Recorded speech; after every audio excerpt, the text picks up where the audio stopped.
Welcome, friends, it's the MovieFilm Podcast. MovieFilm Podcast, enjoy the show. Zachy and Brian are talking about the movies. MovieFilm Podcast on the radio. Welcome to MovieFilm. It's episode 251. I'm Zachy Hassan. That's Brian Hall. Hey, how's it going, Zachy? Hey, man. How you doing? I'm good. I told you off air that I feel like our Thor commentary was a bit of a dream. I was like, did that happen?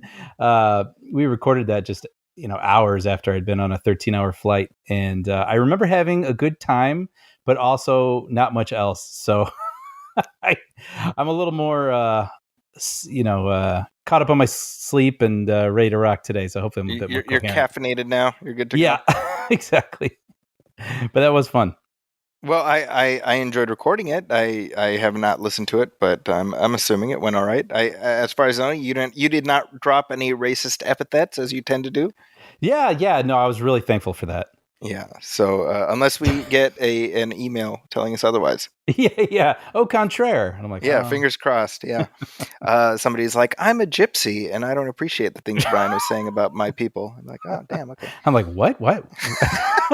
How would that even come up? Yeah. What have you been up to? Oh, man. I've been trying to catch up on stuff. I feel like I have so much I want to see. I want to see Elvis. Have you seen Elvis? I have not seen Elvis. I had someone text me and say, don't see Thor, see Elvis.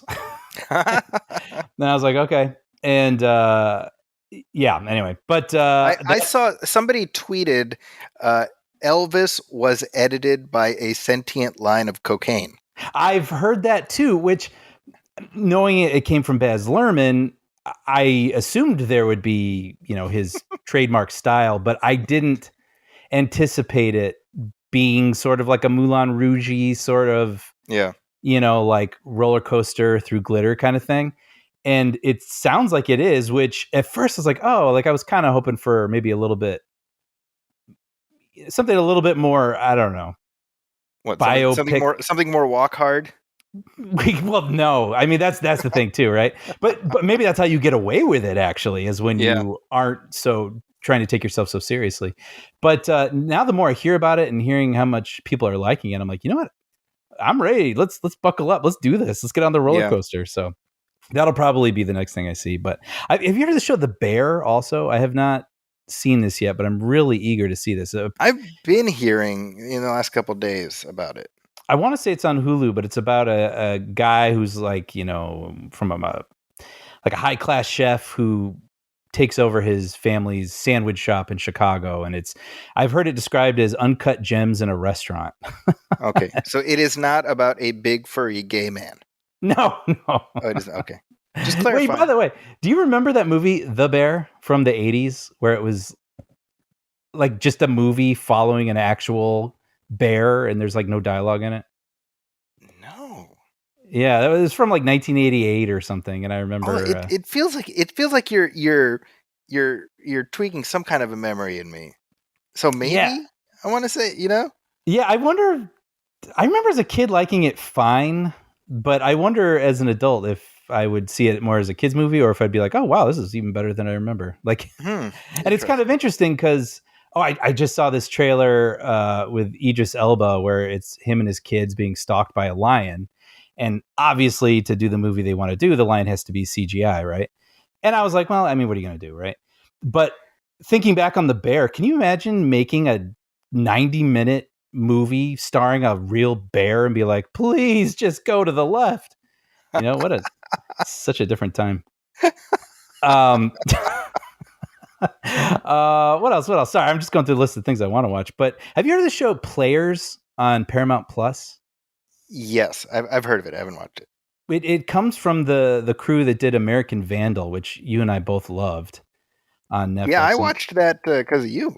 Oh, so good that show. It's like I hesitate to call it a mockumentary. I guess it is a mockumentary, but it's not like people are telling punchlines and improvising to get jokes. The joke is everyone is acting exactly how people would in a documentary, like staggeringly, amazingly so, like not winking at the camera. But the content is so funny that you can't Right. help but just find the whole thing hilarious. So just hearing that they're doing anything new got me really excited. So that's this is like the previews. This is the sneak previews of the upcoming episodes of things I'm going to talk about.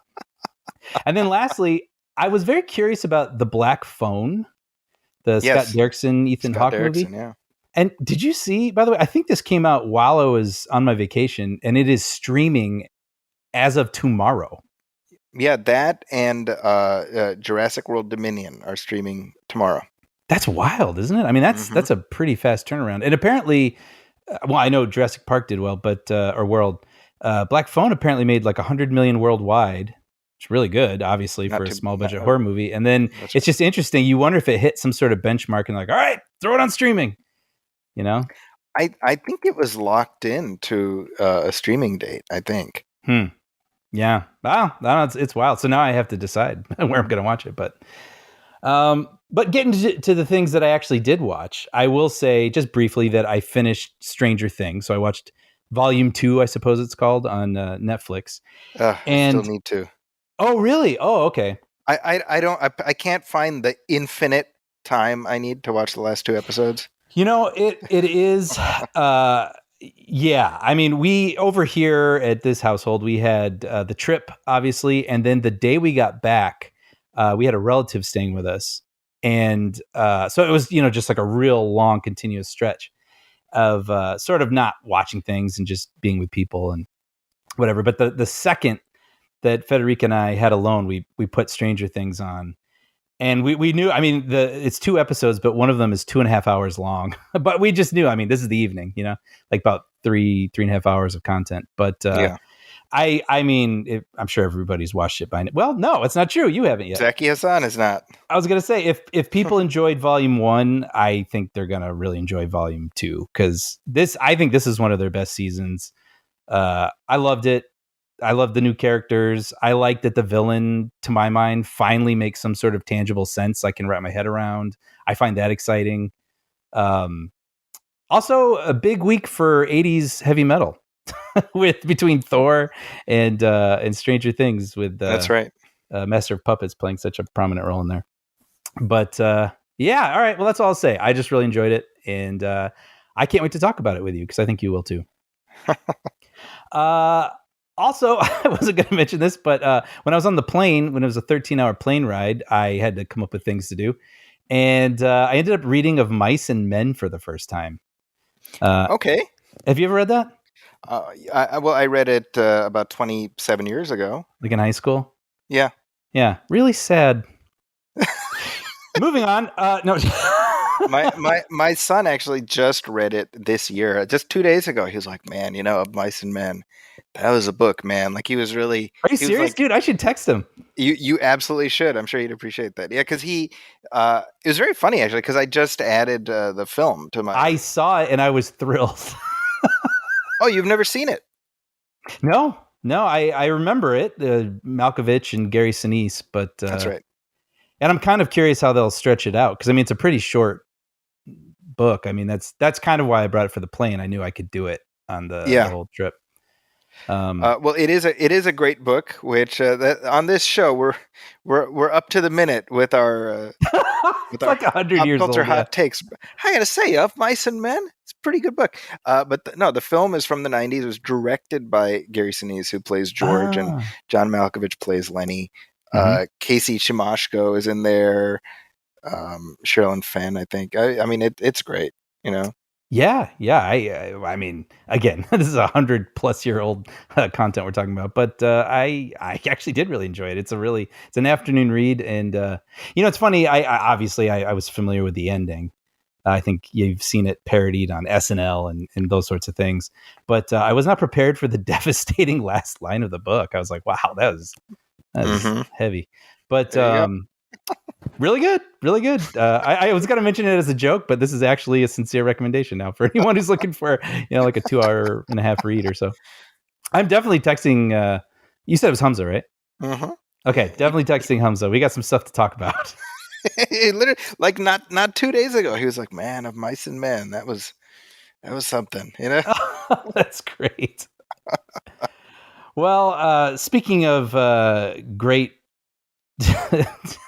texts of, I was gonna say America, but I feel like this is French. But I saw Minions: Rise of Gru, Okay. which I know you've reviewed. I read your review. I tried to read your review in Turkey.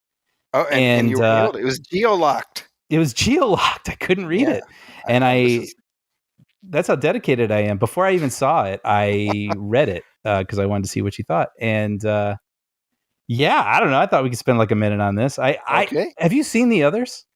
I have, because I have 5 children. Ah, yes. I don't know that I have seen any of the others in their entirety. And it's funny because the trailer that was out, which was basically an not extended, like it was just a scene from the film where the minions are taking over an airplane and they're flight attendants and captains and whatever. I was like, that's really funny. Like, it really made me laugh, the trailer. And so when we got back, Ika and I were like, that just looks so easy, like, and fun. Like, let's just go watch that. And I didn't hate it. It was interesting going in with your perspective on it, because I did not go in expecting a Pixar movie. Like, I really thought I was going to go watch like a Three Stooges movie is basically what I expected. And yeah, like I don't, if anyone doesn't have any passing interest in it, I wouldn't recommend it, I would say, because you're not going to get much more out of it than some funny visuals and slapstick. But I got to say, like, I laughed, and then it was over, and that was it. So yeah, but you're not so high. I was less enthused. I think I sat there, and not like by design, just to be fair. I was asked to review it. I go review it. I don't go in with any kind of an agenda, but I sat there stone faced virtually the entire time. Yes, right. I mean, I was like, God, and the only thing that kept me going was like, well, it's a kids movie, so it's going to be 90 minutes, and right, and I'll be home before noon. Like that was my they say find your joy. That's how I found my joy. That's hilarious. Yeah, I took my one of them people who lives with me, my fourth one. So he's 8, and he may have laughed a few times. Then I smacked him on the head. That stopped him real quick. I took care of that. No, right. I mean, it's low risk, low reward kind of thing. I watch enough of these kids movies that the sheer volume of them does sort of bear down after a while. Yeah, absolutely. So this is on the lower end of that spectrum, I would say. Yeah. But that said, Brian, I just, on a related note, speaking of kids movies, I watched a movie called Paws of Fury: The Legend of Hank. Yes, which I have seen billboards for and had no idea what that was. So this is a movie. Yeah, same thing. Again, I was asked to review it, and I didn't even read about it. I just went in.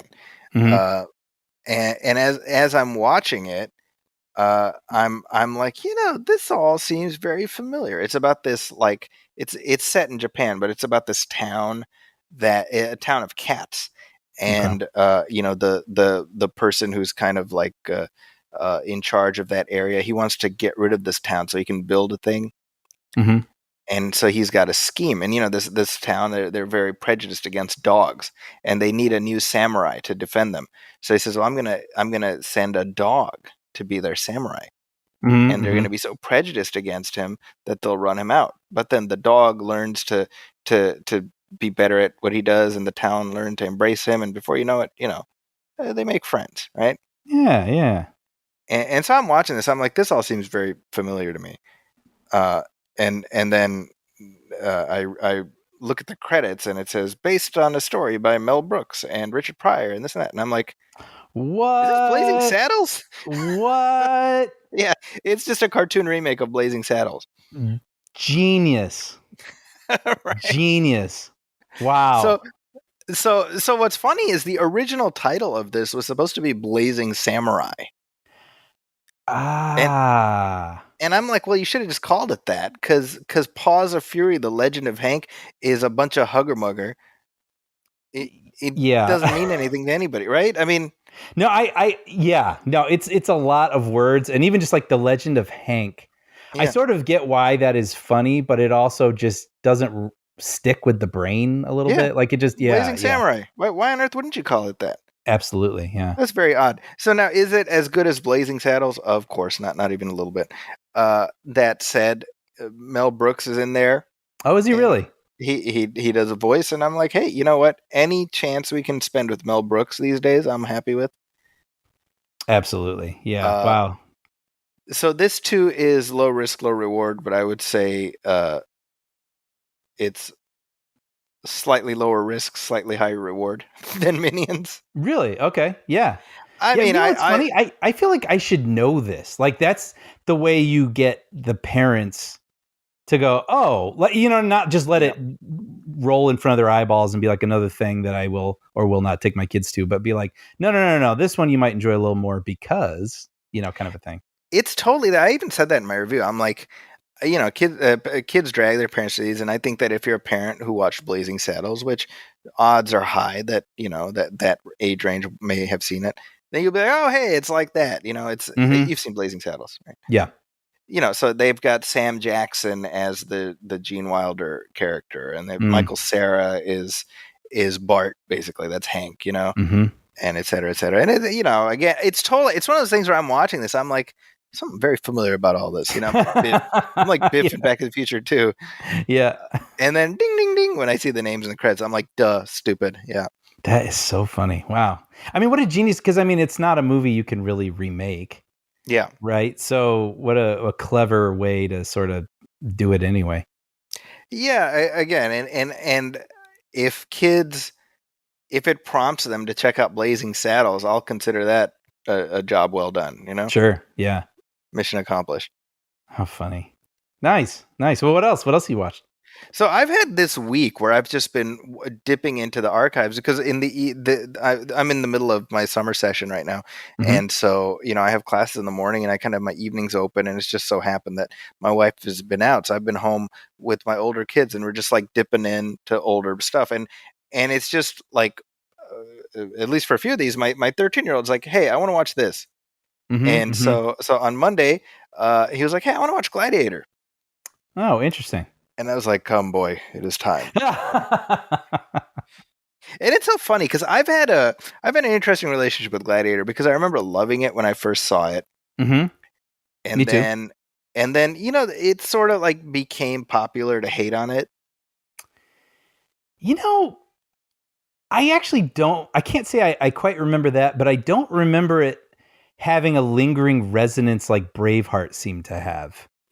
See, I feel like Gladiator, I think maybe because of Mel Gibson and all of the Mel Gibson-ness. Well, I should say, that has not lasted till 2022 per se. But I just remember Braveheart was, especially when I was in college, like Braveheart was Braveheart, right? And Gladiator was like good, kind of a thing. Yeah, it's interesting. I have not revisited Braveheart in a while, mainly because. I mean, both of these movies are just historical dog shit, right? Like, right. They're just doing whatever they want. I mean, we're like 2 steps from Russell Crowe riding a hoverboard. Like, they don't care. Yeah. Right.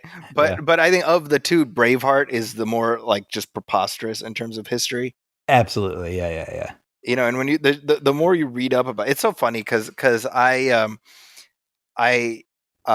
in my class, one of my assignments is I have them watch a movie based on a true story, and I say just watch the movie first, don't read up on, and then afterwards read up on the history.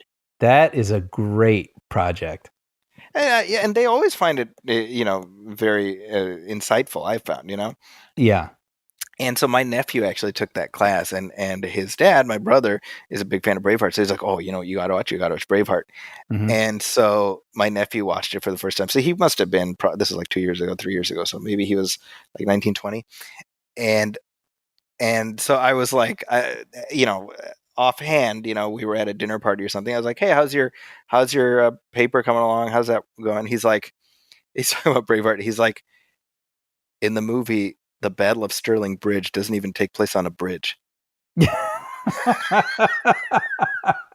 was his response. Like, what did you think of Braveheart? That is hilarious.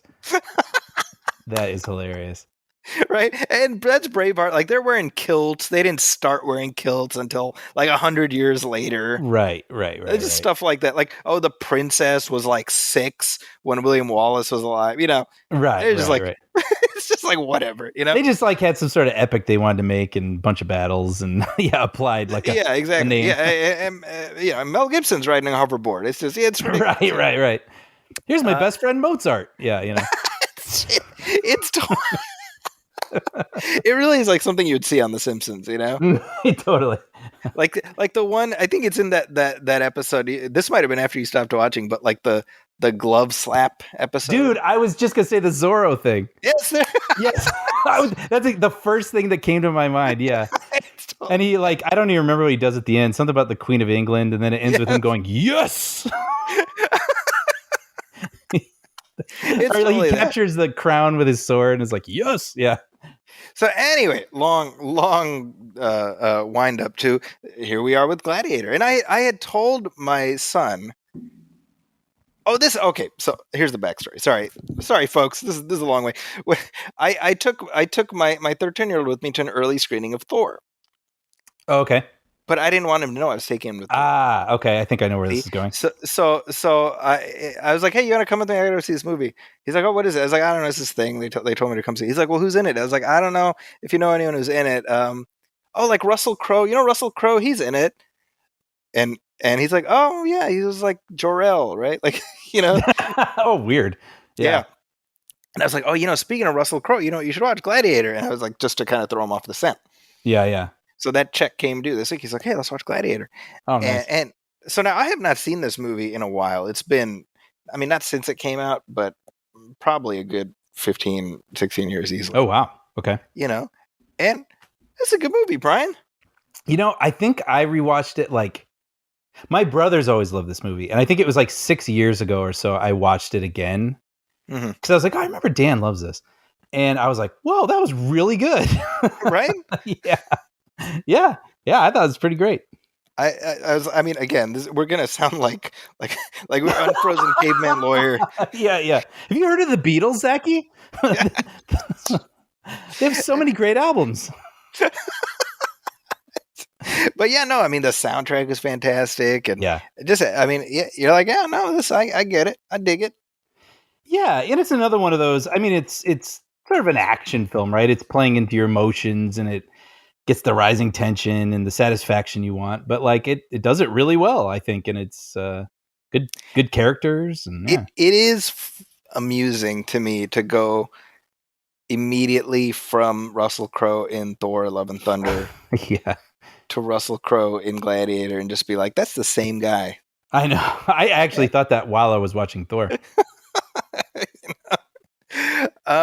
No, but I thoroughly enjoyable. I was paying attention again because it's been so long to how they created a death scene for Oliver Reed. Yes, right. Who died during making the film. And what's extraordinary is, as scripted, his character was supposed to survive. Mm-hmm. And so they had to figure out a way to, because you can't just be like, well, hey, Proximo is gone now, but right. I'm his cousin, Jed. You can't. Yeah, Jed. You somehow have to work in a death scene for his character, and the way in which they did that, so amazing. That is movie magic. Mm-hmm. Mm-hmm. And especially considering the year it came out, and exactly, tools available. Really. So we watched that, and then the day after, we didn't watch the day after, but the following day we watched The Last Action Hero. Wow. Okay, and I'm very curious about this because your kids are at the age when this came out for us. That's right. Yes. So yeah, I'm very curious about this. And I should clarify, it is called Last Action Hero. There is no definite article. Oh. But yeah, this is a movie that, I'm assuming you saw it when it came out, right? Oh, definitely. Yeah. See, what I remember most about when it came out is that, this and Jurassic Park are going head to head. Yep. And as a kid who loved dinosaurs and Arnold Schwarzenegger, I was like, I don't want mom and dad to fight anymore. That was me. Right. But I remember I saw it on probably VHS, and I remember enjoying it. I thought it was fine. Yeah. I over the years, it's become this sort of smudge for Schwarzenegger, and I was I can't say I was ever passionate about it or I've watched it a lot, but I remember being like, I've never disliked it. Like I liked it when I was a kid. I think I saw it again when I was like 20, early 20s, and I was like, yeah, it's like fun. I don't know. So yeah, it was totally one of those things where I was like, now that the kids are older, I was like, this seems like kind of the right age for me to revisit and them, And so I watched it, and I have to give Schwarzenegger credit for really leaning into the premise. Which is, for those of you who haven't seen it, it's about this kid who loves Arnold Schwarzenegger action movies, and then he gets pulled into one. So Schwarzenegger is playing a character called Jack Slater, who is kind of an archetypal Arnold Schwarzenegger character. Right. And he's doing all the Arnold-y stuff. Yeah, like the physics of an action movie, and the music of an action movie, and all these things are playing, and the kid is observing them in that world. That's right. Yeah. So you have this really bonkers cast. Yeah. Where it's like Charles Dance is the villain, and Tom Noonan from RoboCop 2 is in there, and Anthony Quinn, and like all these people, Yeah. Art Carney. Right. Right. Right.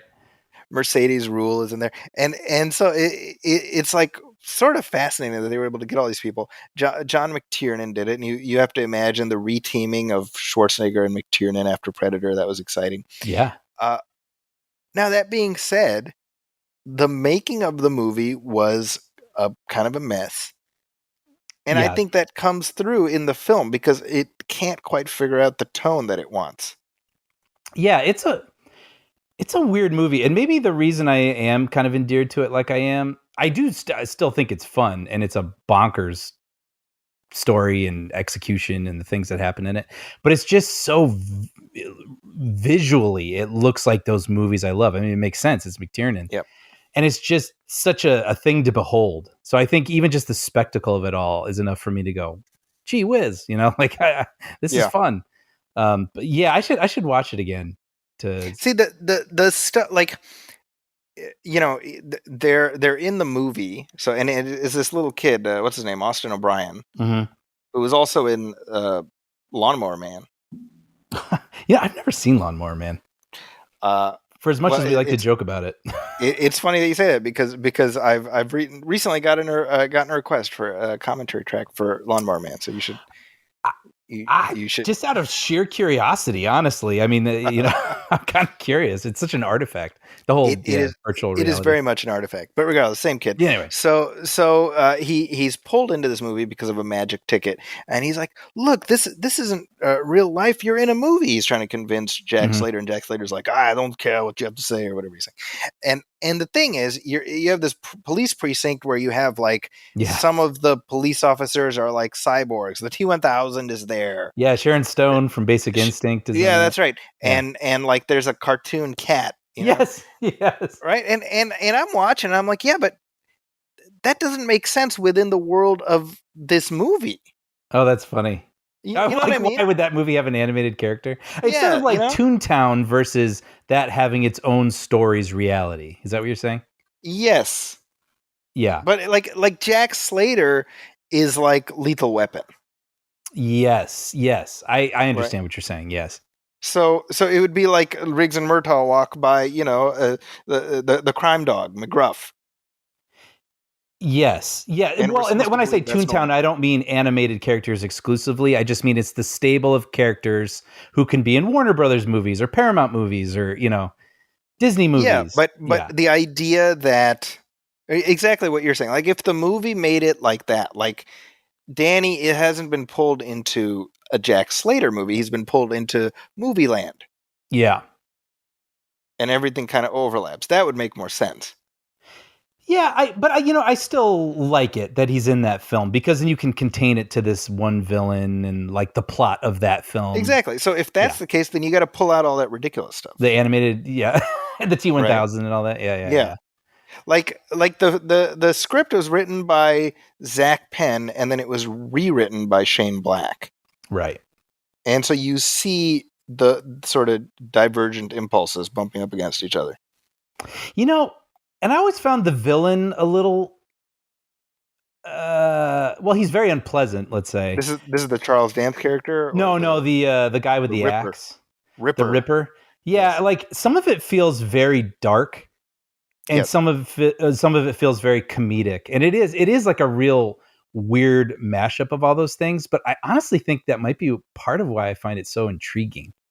Yeah, and just to be clear, I thoroughly enjoyed it.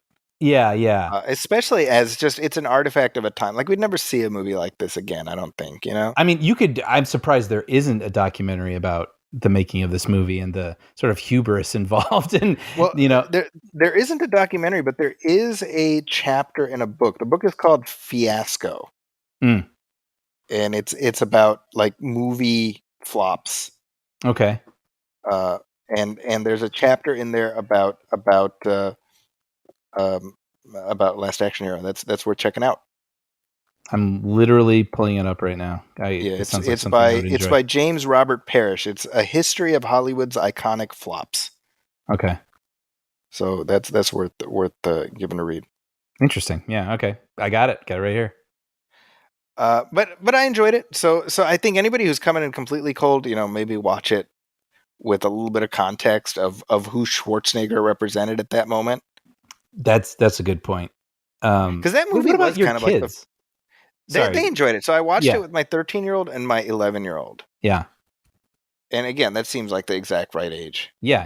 I mean, that's kind of what it was intended to be, right? Because I mean, he was always making these R-rated films. This was PG-13. That's right. Right, like sort of aimed at kids, and it ended up being kind of the first chink in his armor. Mm-hmm. Yeah, because I don't think he'd had a flop until then. Yeah, maybe not, huh? And then he had several in the years following. Right. So all thanks to Last Action Hero. Yeah, interesting. But obviously, going up against or very close to Jurassic Park was a miscalculation. Yeah, definitely. But again, a lot of hubris involved. I mean, there's you read the stories about even like the premiere and the like 2 stories tall inflatable Jack Slater that they made, and all sorts of crazy. Yeah, just Hollywood excess. You know what I will say too that your kids didn't have to deal with is I remember watching it on cable several years ago, and it was Pan and Scan. Okay. And that movie is darn near incomprehensible in Pan and Scan. Like it's shot to be a wide angle movie. There's just lens flares and like the total deep focus that McTiernan does. And I remember when it for the first time became available in HD, I immediately was like, ooh, I want to watch that again and actually see it the way it's supposed to look. Because yeah, when you're not like looking at it, like say without, if you wear glasses, you're watching it without glasses, 1 foot from the screen. I mean, it looks like a mess, but seeing it in widescreen and crystal clear, HD, it looks beautiful. And by the way, I mean, it that movie did some damage to McTiernan's career too. It feels like I've never quite. Well, certainly Rollerball didn't help. I mean, following you that, had right, but even before Rollerball, you had 13th Warrior, which admittedly that didn't do well. You had Thomas Crown Affair. Oh, was that a flop? That did okay, I think. I don't even know. I just know that I like it, so I don't even remember how that was received. But Thomas Crown Affair was like 99, I think. Oh, okay. Right, or 98. No, it was 99. It must have been. So, I mean, there was like a good 5-6 years there where McTiernan didn't do anything. Yeah. And then, of course, he had some personal troubles. Yeah, which is a shame, right? Yeah. Oh, my gosh. I would be so curious what he would do making a movie again. You wonder if he is going to make anything again. Yeah, maybe not. One last thing I revisited, and again, this was my 13-year-old suggestion. He's like, "Let's watch Interstellar." Really? Okay. And this kid is a Christopher Nolan kid. That's what I've realized. He's just like honestly, I'll tell you, to Miku is like, I think he's like Dan to some extent, where he enjoys movies, but he doesn't like live in them like we do. Sure. Yeah. Right, and so I make that connection. And this is Miku. Like he'll watch a movie once, and then I'll be like, "Hey, you want to watch it again?" He's like, "No, I already saw it." Yeah, you know. But he like Christopher Nolan. There's like he loved Inception, and he's like, he said yes. He's like, let's go through all the Christopher Nolan movies. I was like, all right, yeah. You know. I love that. So Interstellar. This honestly the first time I've watched it the whole way through since probably 2014. Yeah, yeah. You know, and probably it's just I loved it when it came out. We talked about it on the show, but it's just long and you have to plan around it. Mm-hmm, mm-hmm. Dude, what an amazing. I mean, I was like near tears.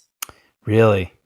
You know, and I was like thinking about it all night. And like this morning, I was driving into work. I was like putting on Interstellar analysis videos on YouTube. Oh, to listen really? to, you know, Yeah. just amazing. I mean, again, we're telling like people are gonna be like, "Duh, really?"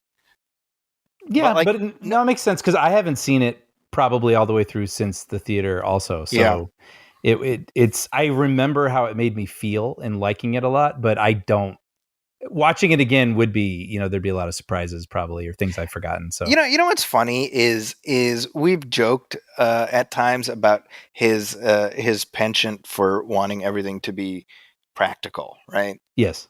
And like the scene when McConaughey goes into the Tesseract thing and it's all it's like it's not digital, that's like a physical set that they built. Mm-hmm. And you read that and you're like, God damn, Nolan, like get your head out of your own ass. Like there's a little bit of that. Sure. But then you watch it and you're like, God bless him. Yeah, right. Yeah. You're like, I don't know. He knows what he's doing. Like the scene on the ice planet with Matt Damon, right? Yes. They could have did that against a green screen. Absolutely. Yeah. Instead, they drag their ass to Iceland or wherever. Yeah. And I mean, you can't fake how amazing that looks. You know. Yep. It really is. It's just it's an amazing film. I mean, people, the critique people have of Nolan is that he's very cold as a filmmaker. Right. And I push back so hard on that. I'm like, there is so much emotion that comes through so many of his films. Yeah. Yeah. No, I mean, I love him, and not all of them have resonated as deeply. Like Dunkirk, I remember enjoying, but not thinking a lot about. That's right. Afterwards, or that's not true. I mean, like feelings didn't really carry over from it. Although there are certain sequences I remember. I'd kind of like to see it again, actually, for that reason, just to refresh myself. But no, I remember Interstellar being real. I mean, the score is phenomenal, amazing, so epic, and I remember that ending. Yeah, you're making me want to. Actually, all the ones you suggested, I want to rewatch. So. Credit to your son. This is a good playlist. Score, it's so funny because we heard Zimmer's Gladiator score on Monday and then his Interstellar score on Wednesday, and it's like when Zimmer is into it, he's doing the Lord's work, right? Absolutely. And when he doesn't care, you can tell. Yeah. Yes. Yeah, that was kind of my thing for a little bit. I mean, he was not one of my favorites for a while because I think he was sort of he was in a mode, he was in a zone, and it just wasn't a zone that was clicking with me. But then, like you said, I mean, when he like locks into something, I mean, he just like, well, certainly the Dark Knight films. I mean, those are, Inception. I mean, that's the score. I think we're still feeling the impact of that score in film scores, right? Yeah, so, yeah, exactly. That's a movie I'm really looking forward to coming back and doing a commentary with you for. Yeah, definitely. Which, by the way, I just want to mention this. I heard on another podcast someone say this. I thought this was really interesting. They said that when you're speaking of Christopher Nolan doing so many things practical and bending over backwards to do things practical, they said that after watching Thor: Love and Thunder, which is just a complete CGI-laden sort of experience, it made them realize why Top Gun was the #1 movie of the summer. Yep. I was like, yeah. Like I think there's a place for everything. I do want my CGI spectacles, but I don't want everything to be a CGI spectacle. Sometimes I want to feel the real. I was just talking to my brother. First movie he's been back to in the theater was Top Gun 2. Really? And he goes, man, that moment when Cruise takes the plane out and everyone's watching him do the thing. He's like, oh, and I was like, right. Like just thinking about it makes me like grip my, my armrests again. Like, and there was, it's very visceral. It's very grounded, but it's like just as exciting, if not more than a lot of some of the CGI spectacle third acts I've seen recently. So yeah. There we go. Nolan. Nolan, man. Yeah. No, I say that, when people just say USA sometimes just to like explain something. Just Nolan. That's just for practical effects of all variety. Well, while we ponder the impact of Nolan's work on our life, let's take a short break and we'll come back right after this.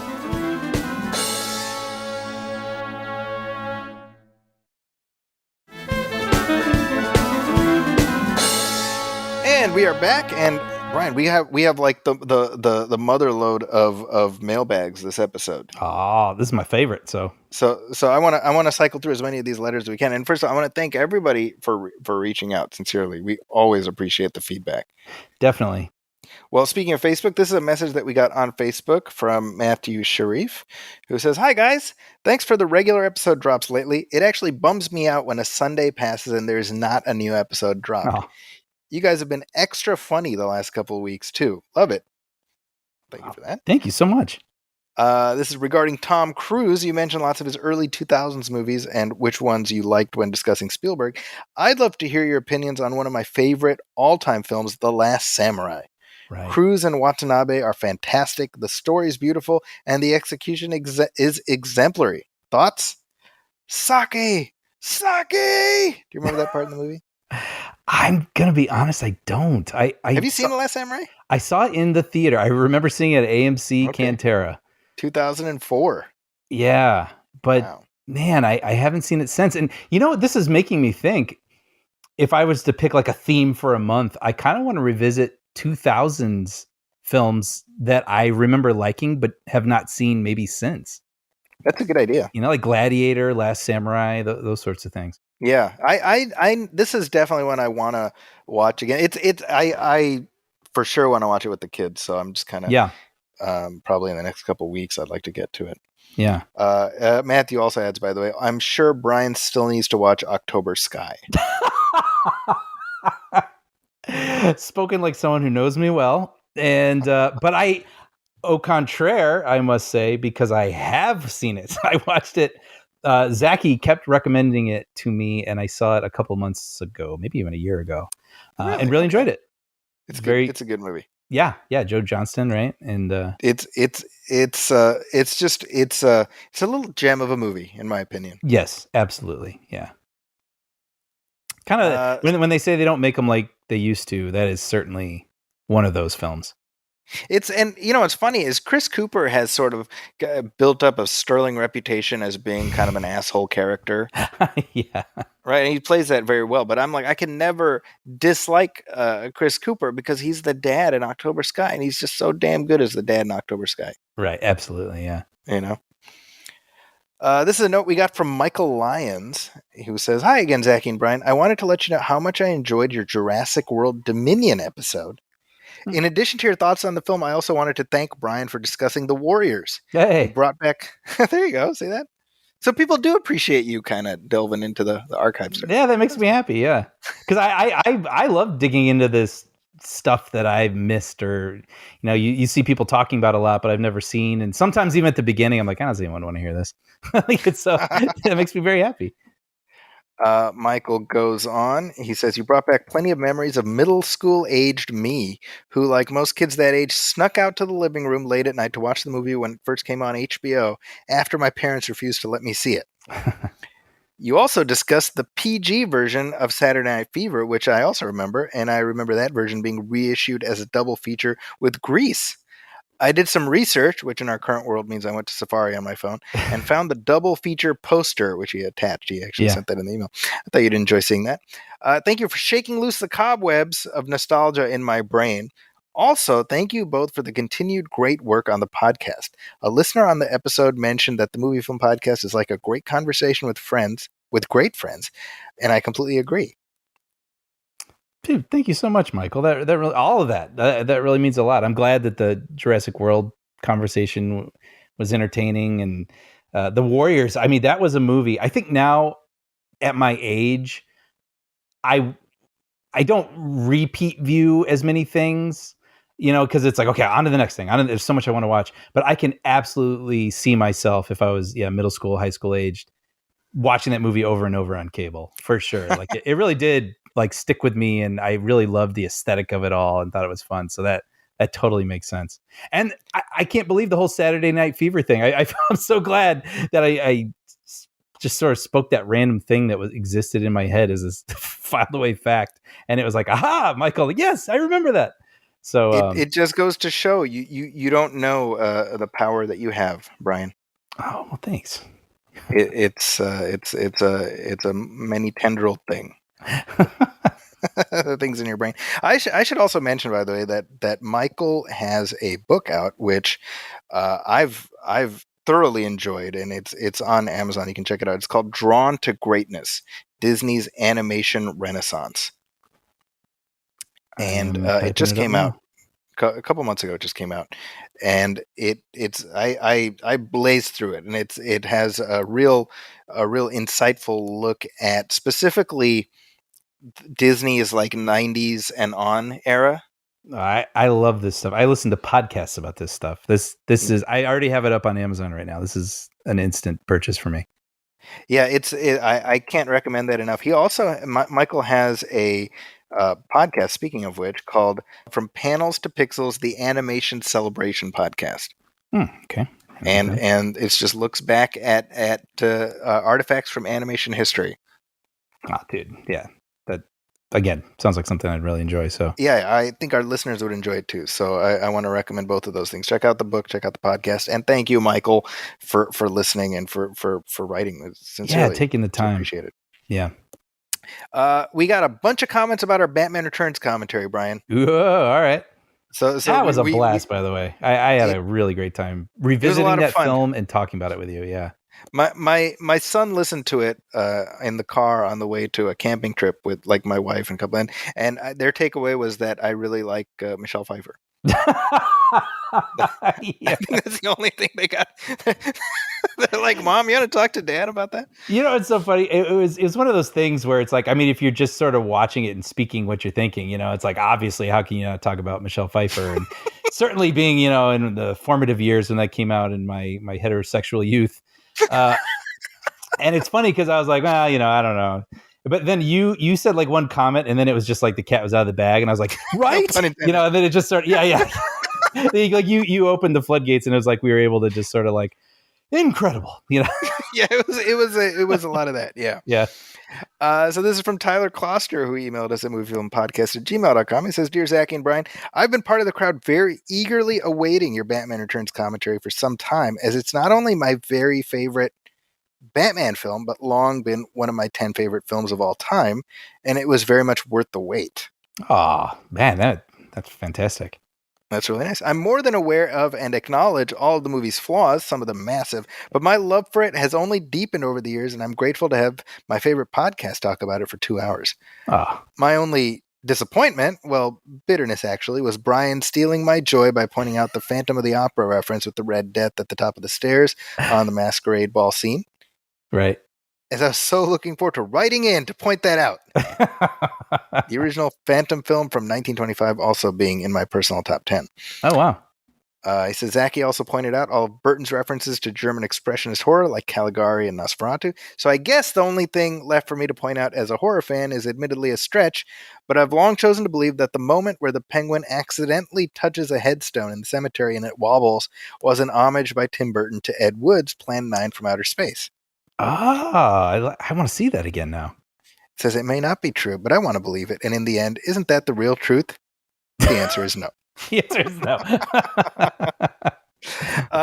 Tyler then goes on to tell the story of what it was like for him to go see the movie opening night.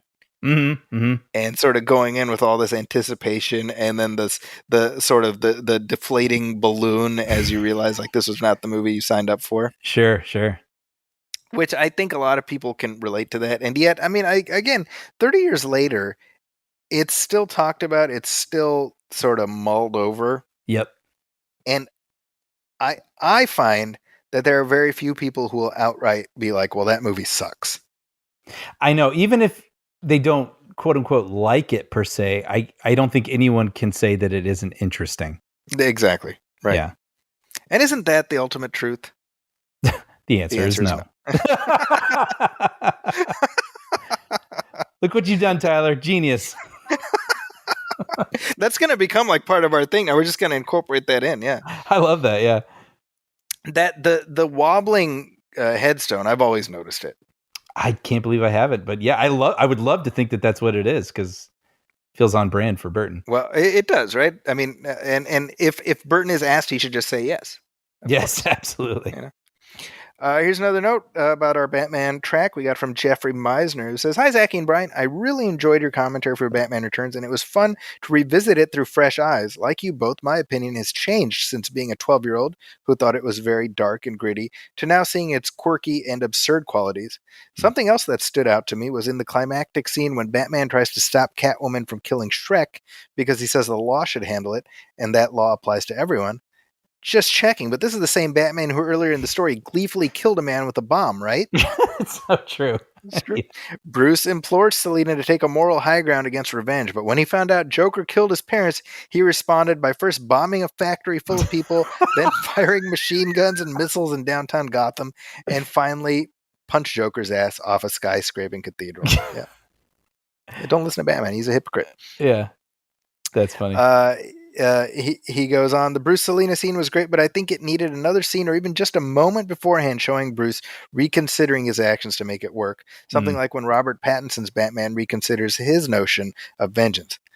I'll always love Michael Keaton's Batman, but that moment just struck me as a very funny bit of double standard Batman-splaining.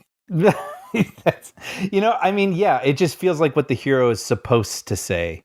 That's right. In that moment, regardless if that's his actual code. I mean, the Burton Batman, it does a whole bunch of murdering. Yes, yes. We've talked about it. He's quite gleeful about it. So yeah, there is no doubt a double standard there. Yeah, I mean, yeah, he gets that wicked smile he gives the clown, like, "Hey, I know. Look what I just put in your pants." Look at you. Jeffrey then asks, "Looking forward to more commentaries. Batman 66, maybe?" Oh, that'd be interesting. I say this a lot, but I imagine we'll get there eventually. Yeah. And we just talked about that on the Is It Jaws podcast with Paul Spataro. So if you're interested in hearing our thoughts about Batman 66, point your podcast finder to Is It Jaws, where Brian and I guested and we talked about that film. And we also, I don't know if that episode is dropped, but we also talked about Batman 89. Mm-hmm, mm-hmm. Yeah, recently. Actually, I'm not sure if it's out yet, but yeah, this is embarrassing to say, but when I appear on other people's podcasts, I don't listen to those episodes like when I'm on it. I like to know when they're out, but yeah, I have a hard time listening to myself. So I don't tend to do it. I don't know when they are or where they are, but yeah. So it's funny though, because I think I was the one who was like really all in on defending it, like all of it, warts and all. And then it was playing at a local theater, like days after we recorded. And I was like, oh, they might be right on some of this. This was 89. 89, yeah. I was like, yeah, I can see a bit more of what they're saying, but too late. Too late. Last letter. This is from Laura Heichberg, who again emailed us at moviefilmpodcast@gmail.com. She says, "Hello, Zachy and Brian. My husband is often the one who writes in, but this was my question, so I wanted to be the one to ask it.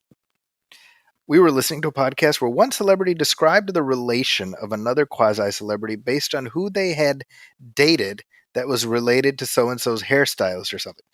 It made me think of the 6 degrees of Kevin Bacon. I don't really think Kevin Bacon is the current 6 metric for most celebrities nowadays. So I ask you, who would you say is the new Kevin Bacon?" Wow. Right? Corey, her husband, thinks it is Chris Pratt. I think I agree with him, but I want to hear your expert opinions. Special request if you could end your conversation on this topic with another hearty F you, Corey. It would make my day. Yeah, we do tend to say that often on this show, right? Yeah. That'll become our second new catchphrase after the whole. And isn't that the real truth? F you, Corey. That's it. I still put Kevin Bacon in that slot. I don't know. Yeah, but I guess I'm old fashioned that way. I think so too, because he's still, he appears on television shows and he has like a new movie on Peacock, I think, coming up. And like, he's kind of he covers a lot of the staples, right? Like the sort of big megawatt A-listers we still think of, but then he also is sort of working in with the younger sort of streaming movie TV show crowd as well. So I still get, I feel like that's a pretty good one. And I know someone who worked with him. So I am 1 degree, 2 degrees from him. Look at that. I have heard he's a lovely fellow. Yeah, I've heard nothing but good things. Yeah. But okay, wait. Let's think about this real quick. I'm always bad at this with off the top of my head, but like, who is? I know. I wonder if like Will Ferrell. He's up there. He's done enough. Yeah. I mean, when you think about, you know what? Maybe Will Smith is a better one. Because he's just. But it has to be somebody who not only has done a lot of stuff, but has worked with a lot of people. Yeah, I guess. Well, I was thinking of Will Ferrell because off the top of my head, I thought for some reason, I don't know why it's the first thing that came to mind, but was Will Smith's cameo in Anchorman 2. But he was also with Maggie Gyllenhaal in Stranger Than Fiction. You know, like he kind of has his dramas and he also has his comedies, and there's a lot of cameos that tend to be in those. So his web, I think he does have a web, but Kevin Bacon was definitely the. I don't know. Who do you think of? I think Chris Pratt is a good choice. He is a good choice too, because I mean, you kind of have the Parks and Rec-ness of, well, certainly putting him in the Marvel films too. I mean, then that connects him to darn near everybody really these days. Yeah, that's right. I mean, you know, getting ahead to Thor a little bit, like there's cameos in that one, and I was like, man, they're gonna run out of people. They really are, right? Actually, I think that's Chris. Chris Pratt's a good one, or just any Marvel person, like any of the Marvel ones, the big ones. Yeah, Chris Pine or someone. Well, Chris Pine is not Marvel. Oh, Evans. The one Evans. Chris. That's the one Chris who's not Marvel. That's right. I was thinking of Chris Evans because then you also have like what am I trying to say? Knives Out, and you get the whole Ana de Armas and the Bond and like all sorts of Jamie Lee Curtis. Like it just all kind of fans out from Marvel to that movie to whatever else. Yeah. Speaking of Ana de Armas, I don't know if you saw this. This was one of these little Twitter tempests in a teapot that happened in the last couple of days where Jamie Lee Curtis gave some interview. I saw the headline of this, yes. So she gave an interview where she was talking about her experience making Knives Out, and she was talking about Ana de Armas, and this is Jamie Lee Curtis calling out her own presumptuousness or what have you, right? She's like, oh, and I met her and she's beautiful. And I just assumed she was like brand new in the industry. I was like, oh, what are your hopes and dreams? And then she tells me, oh, I've been acting all this time and I had no idea. And I was so embarrassed, right? She's calling out her own blind spot. Yeah. And I read that and I was like, oh, well, I mean, that's a nice thing to admit, right? And I just see people on Twitter just lining up. Like, how you going to say that? Like, how you going to tell on yourself like that, excuse me. I only saw like a little summary of it. And I will say, if I remember correctly, there was like some detail where I think she said something like, oh, you just came from Cuba, huh? Yeah. That I think could energize how people feel about what they're reading, depending on, their understanding of Jamie Lee Curtis or her heart or her intentions or whatnot. And so, yeah, I actually, when I was reading it, I was kind of like, ooh. I mean, but it's literally her saying, hey, this was a stupid thing I did, and we should all be better than that. No, you're right. And like, ultimately that's the side I want to always fall on. Like when people are willing to admit things that led to personal growth. Yeah. I think we underestimate how much growth many, many people really need, including certainly myself. And so it's really, especially you, Brian, especially me. Sorry. F you, Corey. But I just want to get that going through the episode. But but I think you definitely sometimes have to admit these things that are immediately going to lead to you being judged. Yeah.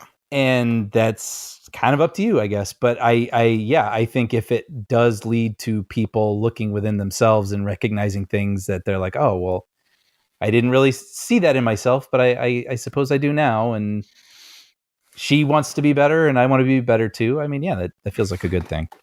Yeah, I mean, contextually, there's a story that's being told there, but I mean, unfortunately, the social media age we live in is such that it's about draining the nuance out of a conversation like this Yes. Yeah. in favor of the easy, the dopamine hit of look at this asshole, Yeah. Yeah.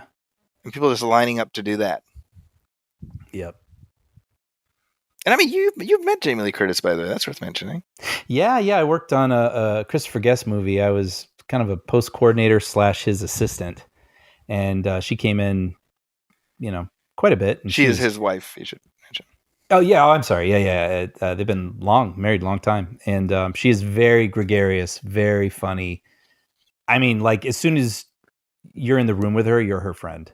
Yeah, she's Nice. a very nice person. Well, there we go. I just found that amusing. Yeah. Thank you, Laura, for writing, and thank you everybody for all the messages. I hope I apologize for taking so long to respond to everybody, but I wanted to make sure we took time to do that. Yeah, definitely, and appreciate everyone taking the time to write in because it's fun reading these things. Yeah. Well, let's take another short break. We'll come back right after this.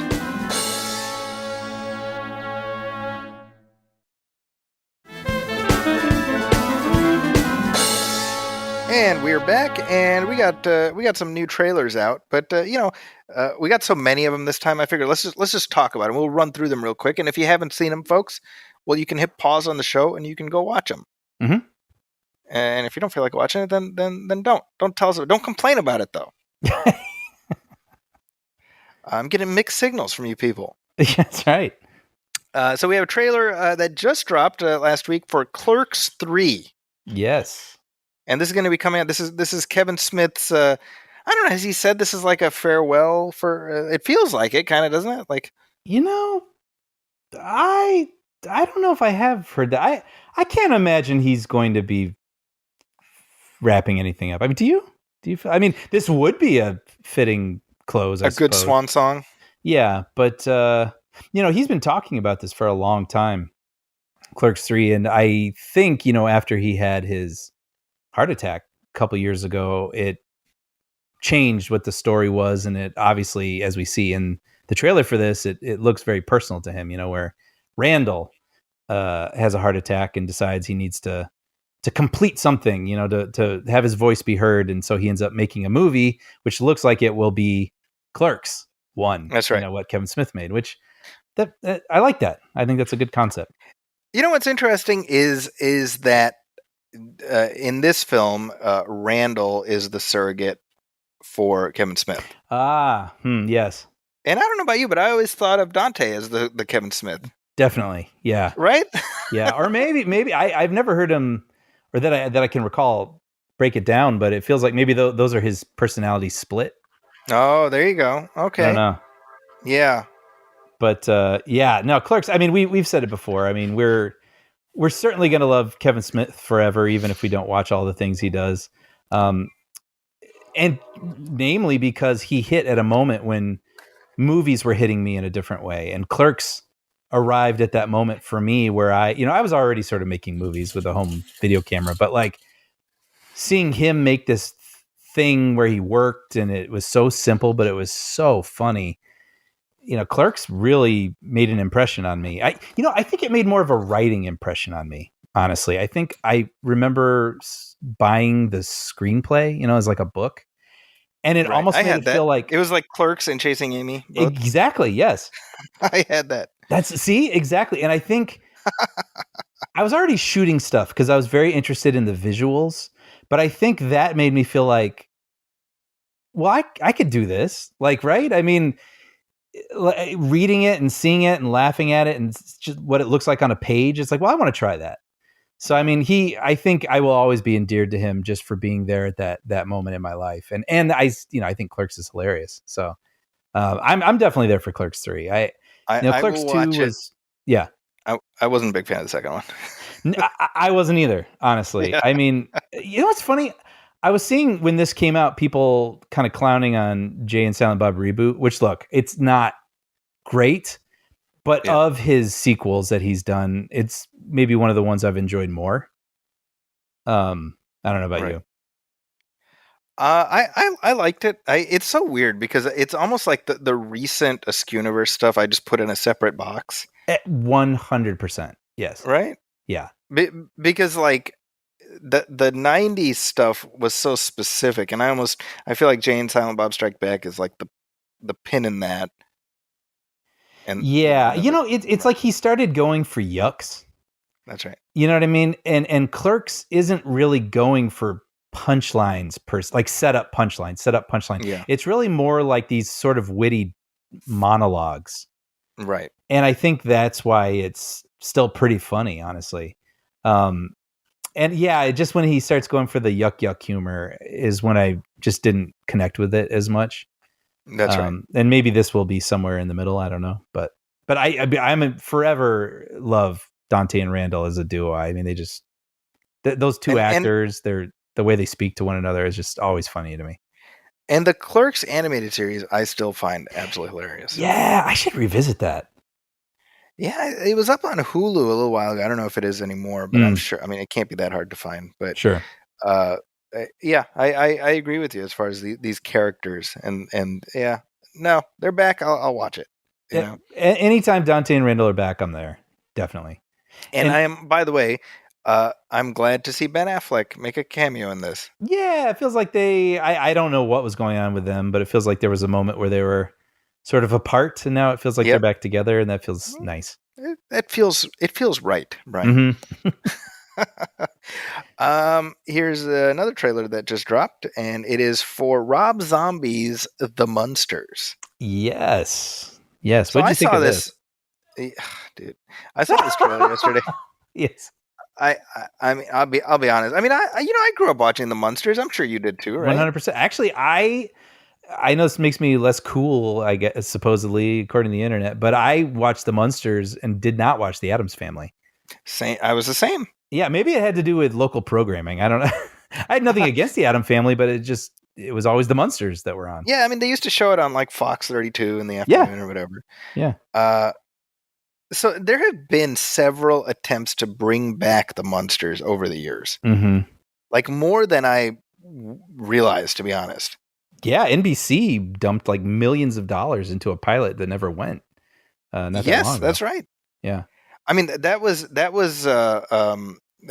with Jerry O'Connell. Yeah. Yeah. And like Eddie Izzard is in that too, I think. Mm-hmm. But there was also, I mean, there was like a series of TV movies. There was a sequel series in the 80s called The Munsters Today. Huh. There was, I mean, like they've done a bunch, which I had no idea about. Yeah.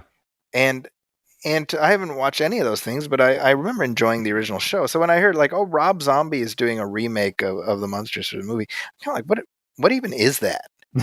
Yeah. Right. And then they released the trailer and I'm still like, what even is this? Yeah. This, I mean, like you obviously can imagine the horror show version of this that you would think Rob Zombie would create, but he swore like, no, this is like a PG rated. I love the Munsters. I'm making a Munsters movie, like the way, in the vein of the show. And yeah, sure enough, he did. But I think immediately it's jarring the visuals of it.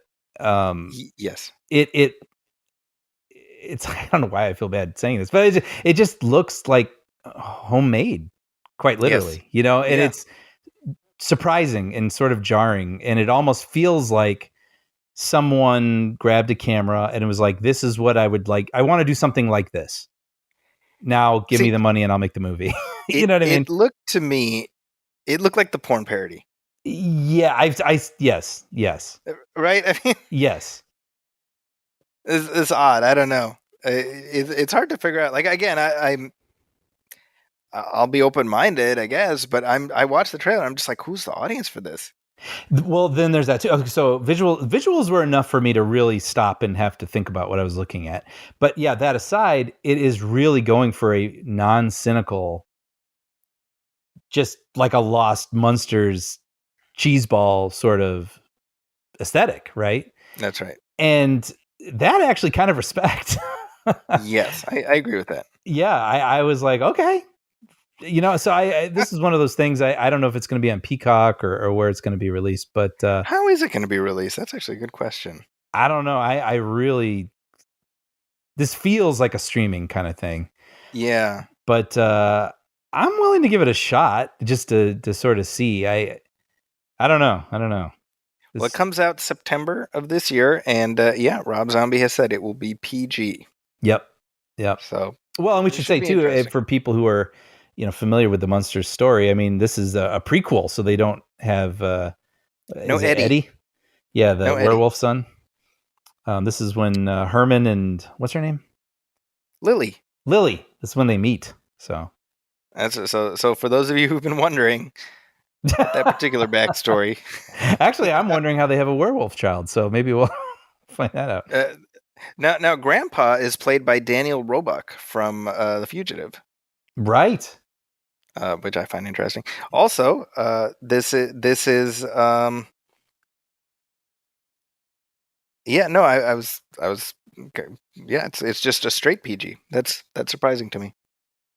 Yeah, and I mean, it feels it's hard for anything to get a PG rating these days. So yeah, I was thinking that I was like G and PG are both sort of withering away. It feels like it really does. Yeah, everything and PG-13 is just PG-13, encompassing everything. Yeah, everything that was G is now sort of like Pixar. It's like now PG, and literally everything else is PG-13 or R. That's right. Yeah. Now this will have what I assume is a cameo by Butch Patrick, who of course played Eddie Munster in the original show. Yeah. Now the old Ben Stiller show, they had what I consider the best Munster sequel, and it was Cape Munster. Oh, that's right. Yeah.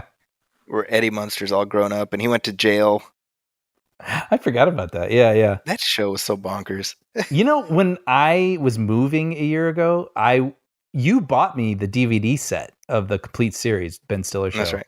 Way back in the day. And I was packing and I saw it, sort of buried on the Blu-ray shelf.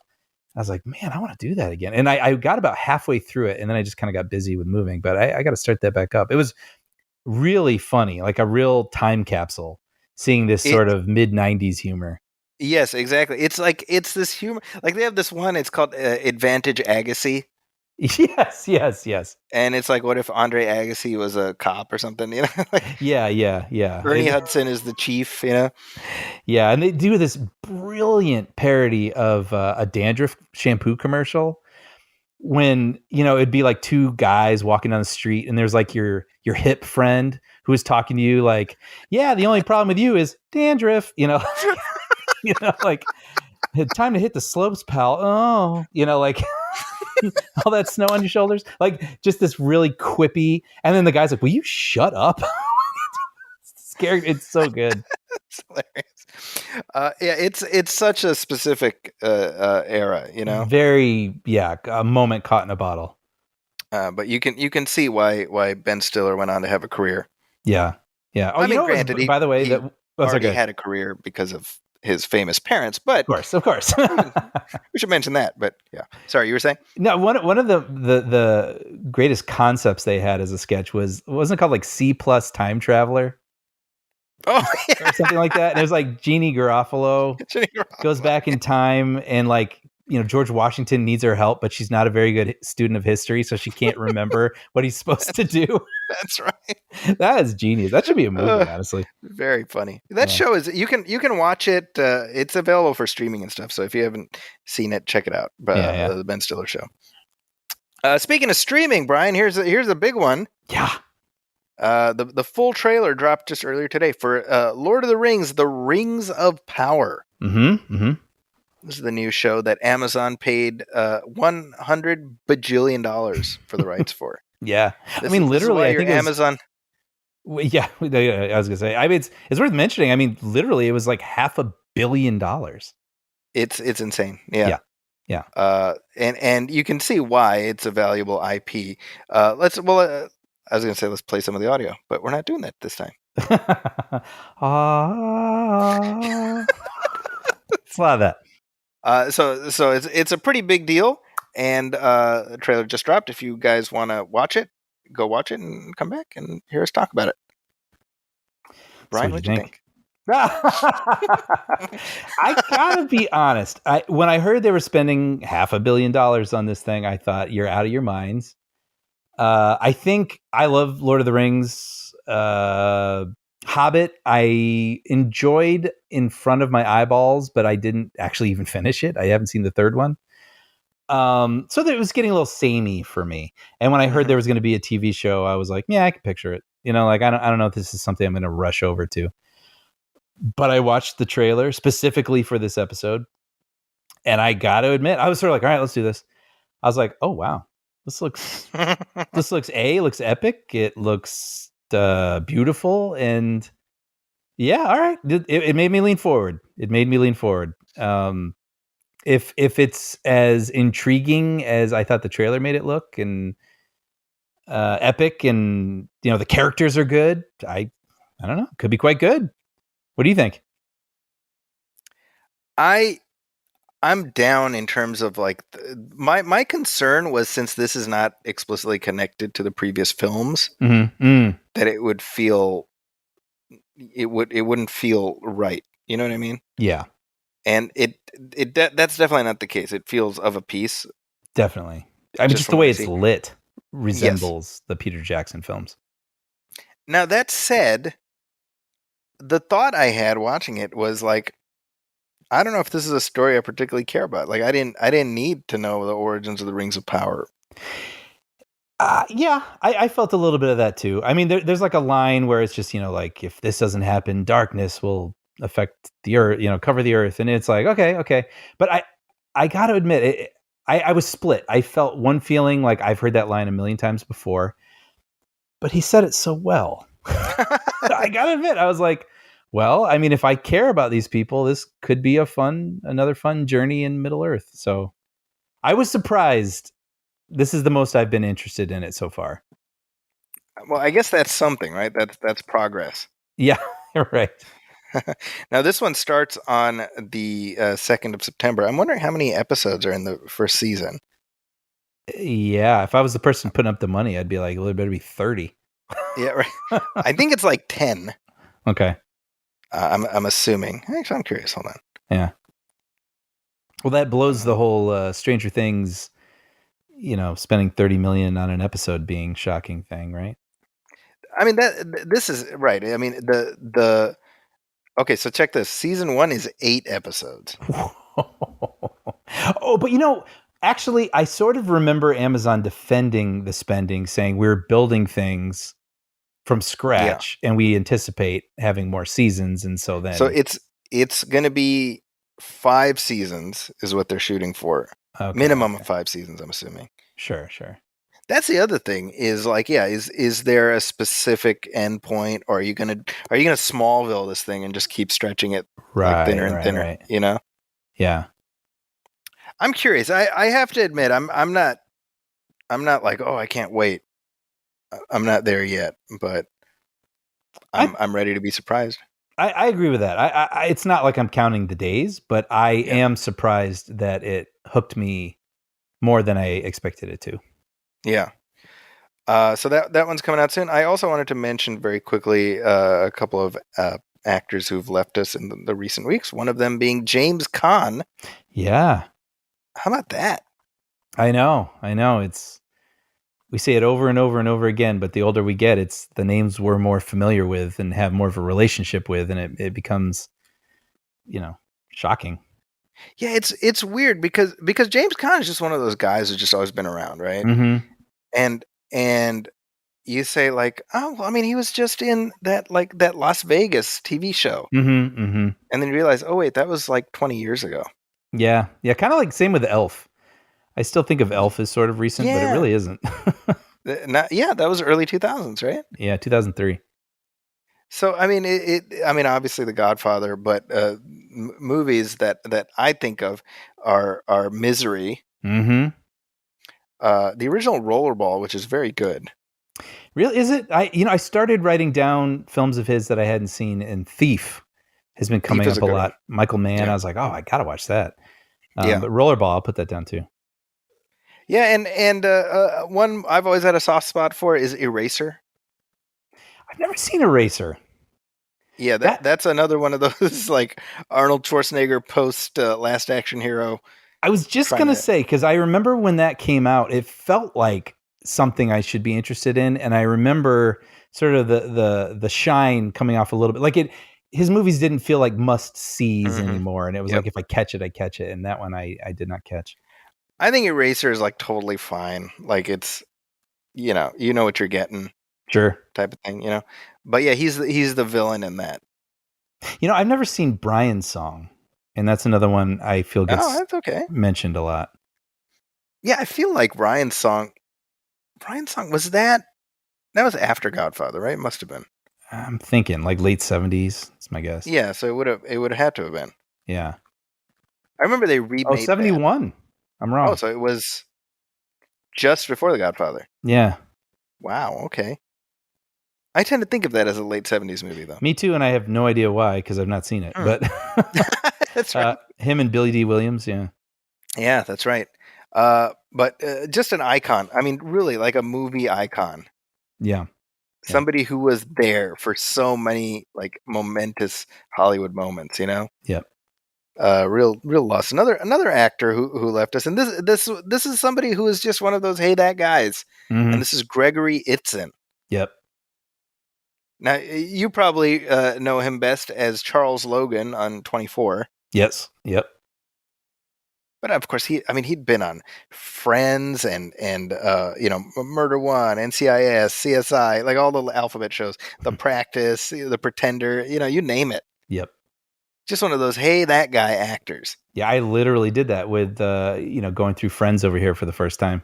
And when he appeared, I was like, that's the president from 24. He was the villain. Oh, he was fantastic too, because I mean, you had such a stoic president before him, and he was such a great contrast to that. And he, I mean, obviously he had many layers, but one thing I remember him from is he played a variety of different characters on various Star Trek shows. Oh, interesting. Like he was on 5 different shows as 5 different characters. Oh, really? Wow. Yeah. Huh. But he had a heart attack in 2015. He was able to keep acting, but less so. And I guess it finally took its toll. So, two great actors who have left us. Yep. And it's left great work behind for us certainly for me to catch up on and appreciate. There you go. Let's take another break, and we'll come back and we will talk about Thor: Love and Thunder.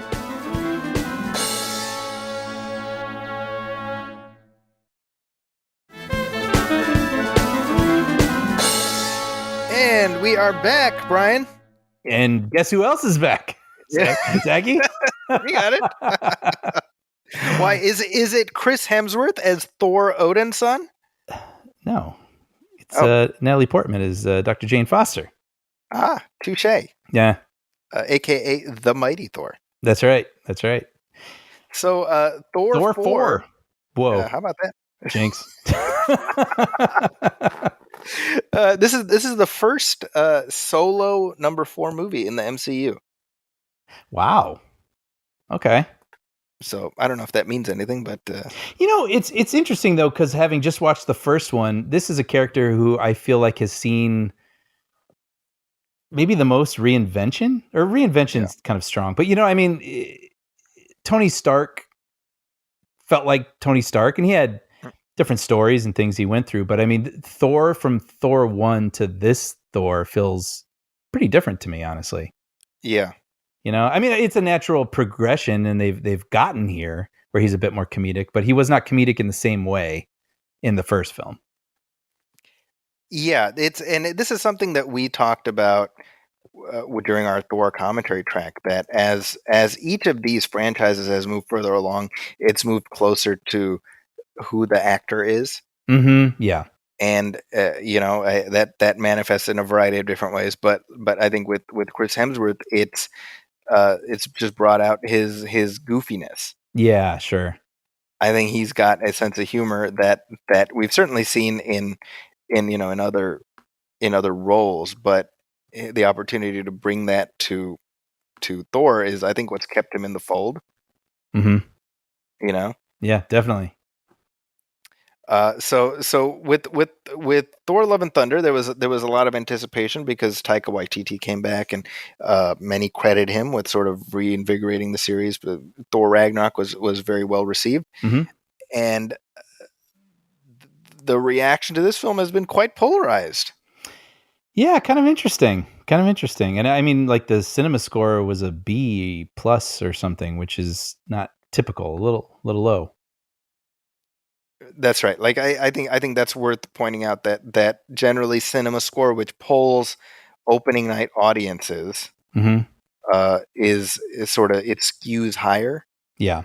So what we think of as a B plus, you'd be like, oh, that's pretty good. Well, not for a cinema score audience opening night, Yeah. Yeah.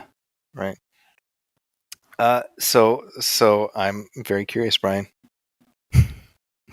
Uh, I have a feeling I know where you landed on this, but I'm very curious to hear your thoughts. I liked Thor Ragnarok, and I think because it did, it felt like they were pushing Thor more into comedy, but it did it well because he was in a crazy environment. Yeah. Right? The movie itself and the people that he was surrounded with lent to the wackiness. Mm-hmm. And I enjoyed it. And I think in this one, ultimately I would be like, it's fine. Like it kind of went in one ear and out the other for me. Even I was feeling that way even as I was watching it. It was just truly fun, disposable stuff. Yeah. And but that's, it's not even necessarily a negative thing. I mean, it gets to the point where you have so many of these movies, these Marvel movies, that I don't even think it's a terrible thing when one of them isn't as memorable as the others. Or if you have, say, like a Spider-Man Homecoming thing, and that is maybe one of my favorites of all of them. You know what I mean? Like, that would be in like my top list. It's like they all can't be that. Some of them are just romps. And this one just kind of felt like a romp to me, and I didn't mind it for that reason. But I also feel like, actually, Federica leaned over to me during the movie and said, "This feels like a sketch show." And I was like, yeah. And some of it really works. But I think some of the story, the things that could have played, that were good, that could have played a little stronger, and if they'd been planted throughout a little bit better, or more attention had been given to them, I think I might have even felt more for this. You know, like Jane's story, Christian Bale's character, Gore's story. Those things sort of just happen to play along with the comedy we're watching. Yeah. And yeah. So I kind of wish they had pushed a little harder on some of the narrative stuff. But you know, it's a romp. It's a fun time. That's kind of where I left it. I don't know, you? You know, I went in and I can't remember if we talked about this on mic, but I had a concern that Yes. this would be Taika Waititi unleashed, and how maybe a little bit of that goes a long way. Can I say, by the way, I want to interrupt this because I think this is important. You're one of the first people I think I've heard express that, because I think at least the internet seems to be so in love with him. And it's just like, well, you know, in Taika we trust kind of a feeling, and I've liked everything he's done pretty much, you know, and like Jojo Rabbit even, you know, like but I remember seeing this trailer and having that feeling without completely articulating it in my mind. And you saying that, I was like, oh, almost like, oh, we can say that? Because it feels like everybody loves him so much and trusts in him so much that I was like feeling that, but didn't feel like it was something I could say. But yes, I had that feeling. And that's, yes. Anyway, I have to credit you for that, because you're one of the first people I've heard actually say that. Well, thank you. I mean, I had that thought going in, and I was thinking of Michael Bay on his second Transformers movie, and Joel Schumacher's second Batman movie. You know, Tim Burton's second Batman movie. You know, whatever it is, it's the director being given unfettered free will to do whatever they want. You know, yeah. And I went in sort of expecting that. Yeah. I was like, I think it's going to be a lot of that, and I'm going to have to sort of moderate whatever I'm expecting. And so I think that's why I ended up liking the stuff I liked, and the stuff I didn't, I just kind of squinted past. Yeah, I think we're close. Yeah. I think I wish I didn't have to squint so much. Yeah, I agree. I think that, like, for me, I've seen it twice now because I went to the press screening and I took my other kids. And definitely the second time, it grew a little tiresome. Mm. The banter and all, like I think Thor having a sense of humor is fine. I like that. I don't like everyone being I don't like it feeling like an episode of Brooklyn Nine-Nine. You know what I mean? 100%.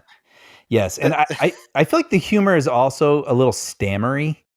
It's like everyone's always stammering, or at least Thor is a lot. Well, it's that Paul Feig style of let's just point the camera at him and sort of see what happens. Yeah. And Chris Hemsworth is a really great comedian, but like sometimes you want to, smooth that out a little bit. Like you don't have to include all of it. And I feel like, maybe a little less is more, but like when every word that comes out of his mouth is some sort of stammery, finding the joke or joking around. And I mean, it felt like everyone was seconds away from like winking at the camera. Yeah. And it started to feel a little sweaty, honestly, to me. Right. And I like funny Thor. I want funny Thor, but I think why not take that stuff and condense it and hone it into something really strong? And I think it might play on repeat viewings a little better. Yeah, well, I mean, because I'm somebody who I like Ragnarok. I continue to enjoy it, Yeah. And I think what that movie did a little more nimbly was manage those tones. Yeah, sure. Now, granted, I mean, it has some funny moments, but I think it finds a way to make some of the emotional beats hit. And I think in this film, I do think we get that. I think that, like, I thought Christian Bale, even though the character is somewhat thinly sketched, I think the stuff he's given to do, I found compelling. I agree with that. Yeah. I agree with actually exactly what you said. I feel like I wouldn't have minded a little more time with him, honestly. Yes. He's pretty, his motivations are sort of like, let's get this out of the way, like at the beginning. Yes. And then he just sort of appears occasionally. But whenever he appears, I mean, he is like Christian Bale-ing it. Like he is, it's an Oscar, or he's won an Oscar, right? Yes. Yeah. I mean, it's like an Oscar winner playing a villain, and you're like, oh, that's an Oscar winner. Like he's going for it, and it's pretty great. Yeah, and he's great, and I think Natalie Portman, like I enjoyed seeing her again. She was having fun. It looked like it felt that way. Yeah. Right, and I think I liked the arc that they gave her. Yeah. Without spoiling anything, I like that they made certain choices with the character that they followed through on. Agreed. I think I would have liked it to have been even more about that, honestly. Yes. And that's, I'm not super familiar with the comics on which this is based because there's the more recent stuff. I haven't read recent Thor comics, but there's two stories. There's the Gore the God Butcher story and there's the Jane Foster Thor story, both of which are written by Jason Aaron, but they are two separate stories. Okay. Right. So it's like one after the other. And what the movie did was mix them together. And I don't know that was necessarily the best choice. Yeah. I mean, you certainly need her to square off with someone, I suppose. But I just thought what she was going through and her experience as Thor, I thought that was really interesting. And I had like a lot of questions, and I kind of wanted to see what she was feeling as she was going through these things. And she has reasons for doing it. I think I wouldn't have minded learning a little bit more about that. Her finding her way with it, I think I would have liked to have seen a little bit more of, and even the consequences of it. Like I thought that was very interesting. So yeah, I wouldn't have minded whittling out a little bit of the moments we stopped for just sort of comedic bits. Right. Like I would have liked to have felt the sort of beating heart, the at least of the Jane story, certainly a little bit more, because I think there was a lot more you could have gotten out of it. here's the way I look at it. Like I think Thor can be a humorous character, but I don't like him being a goofball. Yeah, sure. And you know what I mean by that is like, look at Thor's storyline in Infinity War. Yeah. It's like really compelling, you know. And Chris Hemsworth, he gets to joke around and do all that, but we never don't buy, excuse me, the seriousness of What the he's feeling. quest that he's on. You know, Yeah. like when he goes to the forge and he builds the Stormbreaker, etc. You know, I really dug all of that, and I don't even mind seeing him more jocular this time. But like to me, the like he's doing the splits like Van Damme and all, it's like, Right. I mean, it's like, oh, haha, I see what you're doing, huh? But it's just like it's like that's like one gear that you're staying in, Mm-hmm. And the shame of it is that I think Chris Hemsworth is so, like, even in this, he's great. Yeah. I said this on social media. I'm like, let him play Thor as long as he wants, as far as I'm concerned. Sure. But let's find a way to navigate these tones a little more nimbly. Yeah. Because I don't know. I mean, maybe if I saw it again, I wouldn't feel this way. This is my memory of it, and people might disagree. But it's in the trailer. Like, it opens with him with the Guardians, and he's enjoying this kind of camaraderie, right? Like this sense of family or whatever. And then he's kind of got to go off on his own. But like, it's all really just played for laughs about how much he's annoying the Guardians. Right. And I was like, yeah. I mean, you could still have them just not clicking with him, but like, I don't know. I kind of really want to connect with this, with them as actual people with feelings and not just jokes, Yeah. I don't know. And that's the thing is, who's wrong in this circumstance? Are we wrong for expecting that? Or is the film wrong for not making a meal out of the potential there?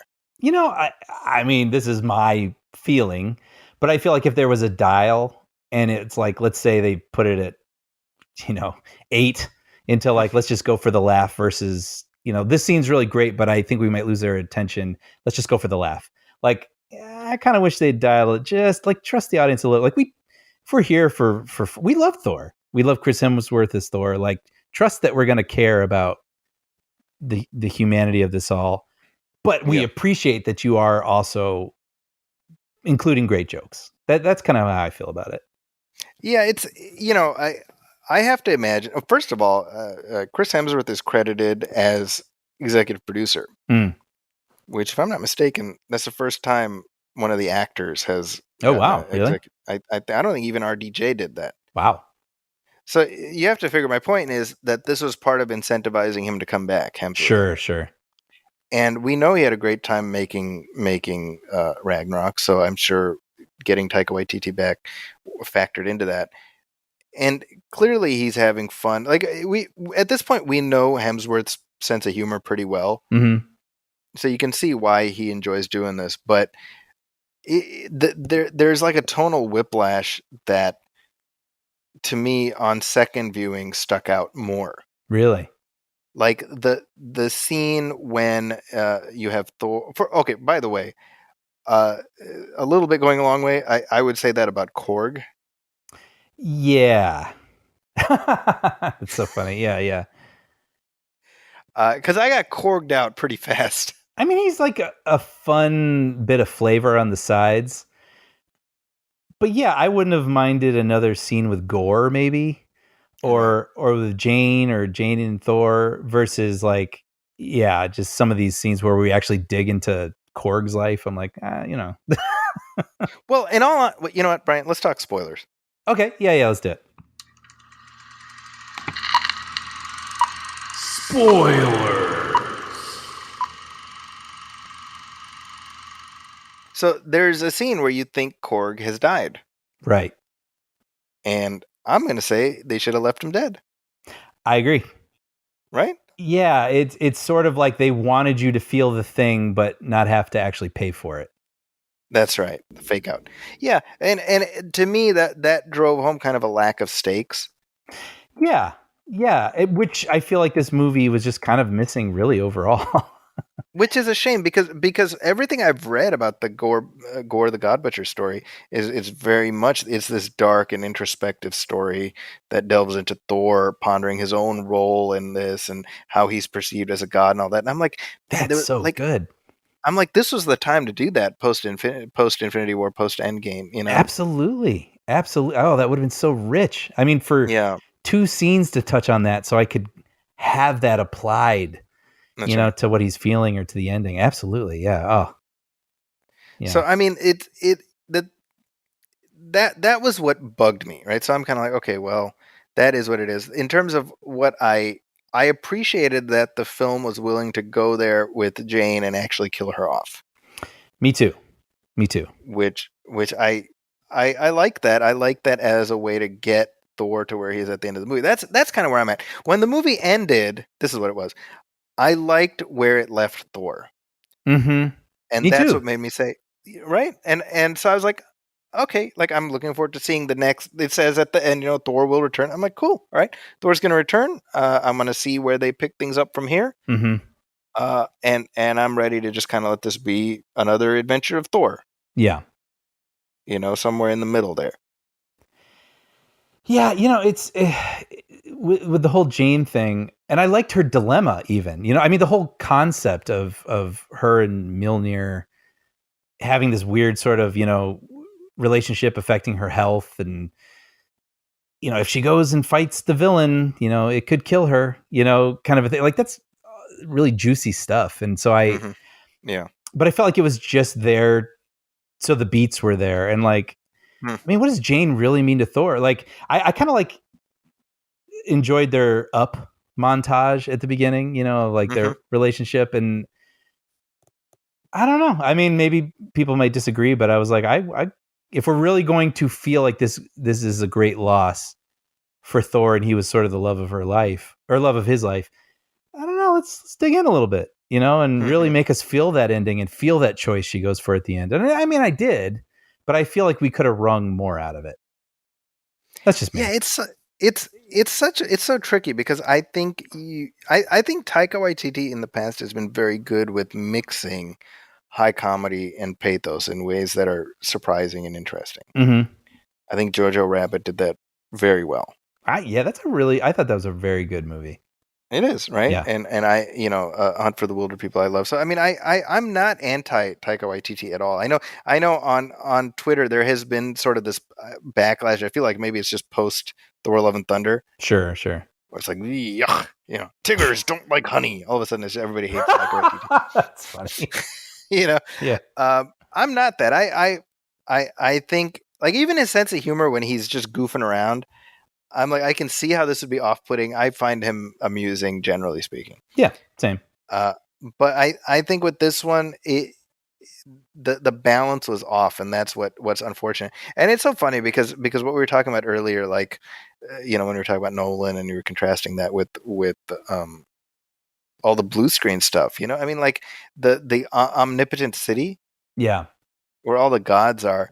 Like that should be like the big set piece or one of the big set pieces of this film. Yeah. Yeah. And it felt like flat and CG and just kind of, you know what I mean? Like there was no scope to it.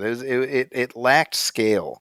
100. You're right. That should have. I'm trying to think of a comparison, but that should have been like Blade Runner or something, right? When you see Los Angeles and you're like, Yeah. wow, like what am I? And you just your eyes are just want to look at everything you can before the shot ends. But yeah, I think that actually that scene I started glazing over a little bit. Even just Hmm. the story itself. I mean, what they're trying to achieve, it just kind of happens and then they're out. Like I wasn't feeling any of the tension or really wrapped up in what I wanted them to accomplish. I remember Federica again, like leaning over and saying something to me at that moment. I was sort of snapping out of it, like, which is not good. Which is not good. Well, and I mean that goes to Russell Crowe. Mm. Like he's amusing, Yeah. and I think giving him the Greek accent is pretty funny. Yeah. But it made the whole conflict feel smaller to me. Wait, what do you mean? Which conflict? Like the conflict between Thor and Zeus, right? Like the idea that Zeus Zeus is kind of a phony. Like, that's kind of interesting, but he feels like a cartoon character. Yes. He even does the thing like when he's coming off from his stage where he kind of like flicks his skirt or whatever. You know? Yeah. And again, I chuckled. No, I did too. But you're right. I mean, that scene was so ripe for like, I know this, you feel so safe here in your little palace, but like, do you know what's coming for us and like what that means? And like, actually you make me sick. You know what I mean? Like, yeah, maybe you have to make me reflect on who I am. And like, I don't feel like it dug in like it could have. right. But it's interesting. Well, I'll just say real fast. I had read that Christian Bale said there's at least an hour of movie he shot that didn't even make it into the film. Interesting. And so it makes me wonder, I mean, they probably had a lot of stuff, and I just wonder if maybe they calibrated it in a direction that felt this is going to be the most fun time for people. But, to my own sort of sensibilities, I wish they had maybe calibrated, found a little bit better of a balance. Yeah, I that's something I would agree with you on. Yeah, I'm trying to think like what are specific things because I'm sounding very negative, and truthfully, I'm not. Where Brian said at the start, like, it's fine. Like that's basically where I landed. I didn't hate it, but I'm not. It's not something I'm gonna be in a hurry to revisit anytime soon. Maybe in 10 years when we do a commentary or something. Exactly. You know what I mean? Yeah, I mean not to pick on Morbius, but I mean, like Morbius, I just felt nothing. I felt nothing while I was watching it. I felt nothing when it was over. And that's not the case with this. I mean, there were things I liked in it, and it did make me laugh, and I did. Yeah.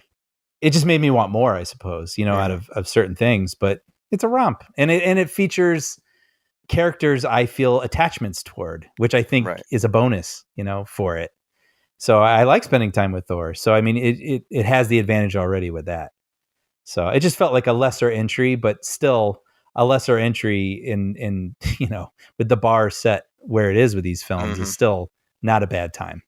Yeah. And I wanted to mention again, I talked about liking the ending. I like the idea of Thor adopting Gore's daughter. I plugged right into that because I drew a parallel with that's what Odin did with Loki. Actually, I didn't even make that connection. He adopts the child of his enemy. Mm-hmm. Right.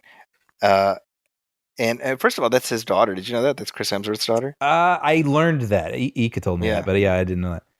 Which I think is pretty cool. But the idea of Thor as a dad, like that's interesting to me. You know, what I mean? It's different. And the idea that that's something that Jane, that's like the last thing she asked him to do. Yeah. So he's taking her on just as much as a way of honoring Jane. I thought that was cool. And it's gonna sound like I'm repeating myself, but like that thread, the idea that Thor is looking for love. That's why he leaves the Guardians, and then he ends up literally like her name is Love, right? He finds love at the end, right? That's interesting, but I think we needed a little more. The threads needed to be a little more dense to see. Yeah, I agree with that. But if I were to boil this movie down into a metaphor, to me, it's when we look at Thor Ragnarok, you have the play scene, right? Mm-hmm. And you're like, oh, look, it's hilarious. Look, there's Matt Damon. That's pretty funny, Right. And then now it's like, hey, here's another play. Look, there's Matt Damon back. How are you going to top that? Hey, it's Melissa McCarthy, everybody. Right. That's Thor: Love and Thunder. That's I don't know if you had this reaction, but the way that scene was set up, I was like, whoever plays Hela, it's going to be a gag. Like it's going to be something funny. Yeah. I was like, let's see who it is. Oh, it's Melissa McCarthy. That's pretty funny, Right. And I mean, when you think about it, that's this movie. It's hey, that funny thing. Here's something in that vein, even funnier. Yeah. Though the comedy that did really work for me, and like I said, I the stammery thing that like that stuff kind of gets old for me. But the stuff that I really did love, I loved the little love triangle between Stormbreaker and Thor. Oh, and they, like Mjolnir. Yeah, and when it like that one shot when it slowly creeps into frame, I was dying. That was hilarious. That was pretty funny. Yeah. And you know what else was wacky was when they were in that arena with all the gods, and the one god was literally like an animated bow. Yeah. I was like, what the heck? That was really funny. Yeah. But like the Korg god. Yes, man, right. Like his throne is made of scissors and stuff. I look at that and I'm like, well, that's silly, you know? That is hilarious. I didn't even notice. I was just looking at him. I didn't even notice his throne. Yeah, like instead of swords, it's scissors. And I'm like, well, that takes me out of it to me, you know? Right. It's this balancing act of like finding a way to wring humor while still keeping the situation serious. Right. So the movie ends and actually we get the mid-credit scene with Brett Goldstein. Yes, as Hercules. As Hercules. I feel like you would be probably more excited about that than me, since I have not seen Ted Lasso yet. I think there were tears. I think Federico was most excited because she's the one that got me into Ted Lasso, and I was like, "Oh, cool! I like that guy." And then you observed it. That's hilarious. So that's like, okay, cool. So we're setting up a Thor versus Hercules fight. That's interesting. Yeah, right, for sure. And then what was the post credit scene? The Valhalla. You know what it should have said? Just like hidden, if you could find it for eagle-eyed viewers, is if Valhalla had like an entrance sign, it would just say like "now leaving Marvel." And she's like, "What? I did it! I showed up! I'm out of here!" That's so funny. That because if we see that, oh look, Heimdall, he's in Valhalla. He made it. Mm-hmm.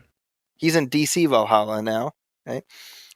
DC Valhalla, and then because he's got his afterlife as what's his name, Bloodsport in the DC movies. Oh, right. We forgot that he's. I totally yeah. Okay, that's really.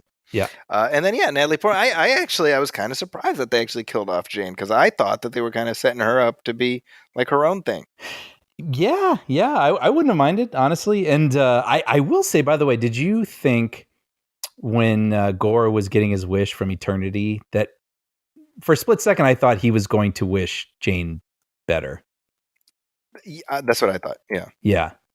That's what I thought. See, this is the thing. Like the Gore arc, like we needed something in the middle to connect with the Gore at the beginning and the Gore at the end. Mm-hmm. That like he misses his daughter or something. You know what I mean? Yes, I agree. Yeah. Because Christian Bale, he can do a lot with it, but there was that piece of connective tissue that wasn't missing. That said, I was expecting. This is a thought I had. I like this less than Ragnarok, and the difference of liking it less amounts to roughly one Tom Hiddleston's worth. That's funny. Because that's what I missed from this. I missed Loki. Sure. Yeah.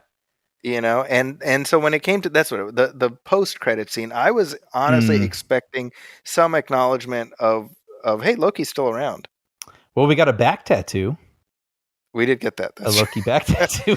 By the way, that was hilarious when Thor's like, "You flick too hard, damn it!" That was pretty funny. Yeah, that was funny. That was a funny line.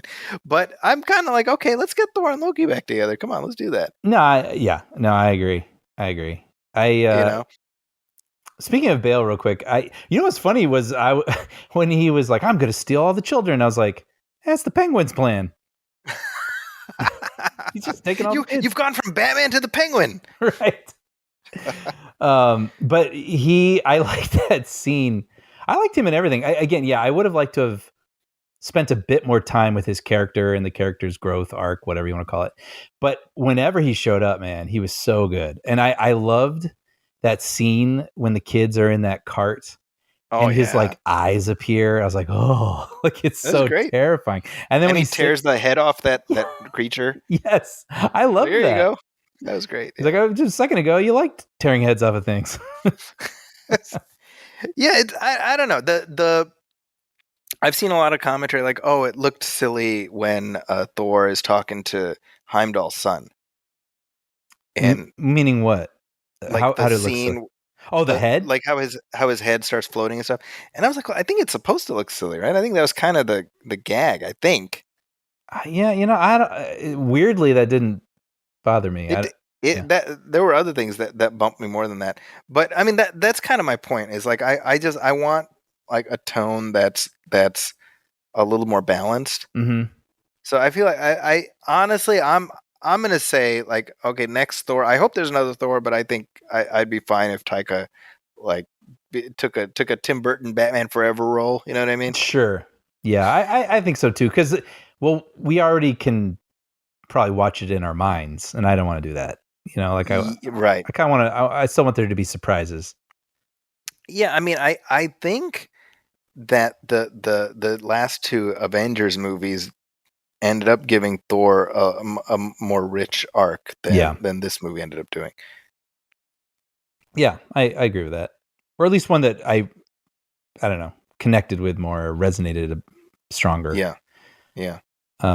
What did you think, by the way, of the whole ending? With like the kids and Guns N' Roses' November Rain playing and all that. I mean, did that work for you, or was it?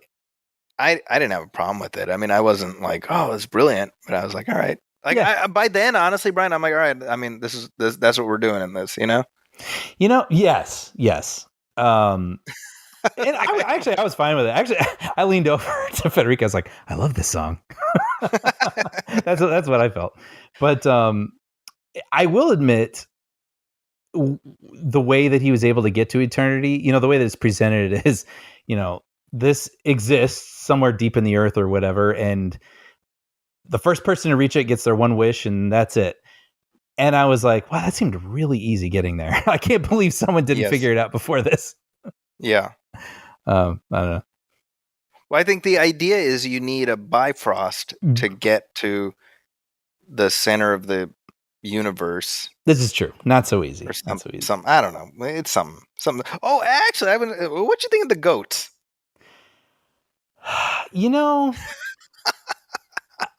It's one of those things where I like, if I was grading the movie, like writing stuff down, I would just write goats. Funny.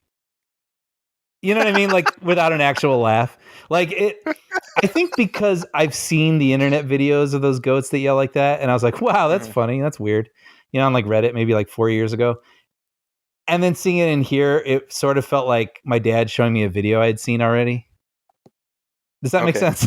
Like, yeah. Like, yeah, no, I've seen it. Yeah, that's funny. That's so funny. That's like a perfect way to talk about it. You? No, I found the gag amusing. Yes. I felt like they probably ran with it like maybe a quarter mile past what they needed to, Right. I see. This is where I come down.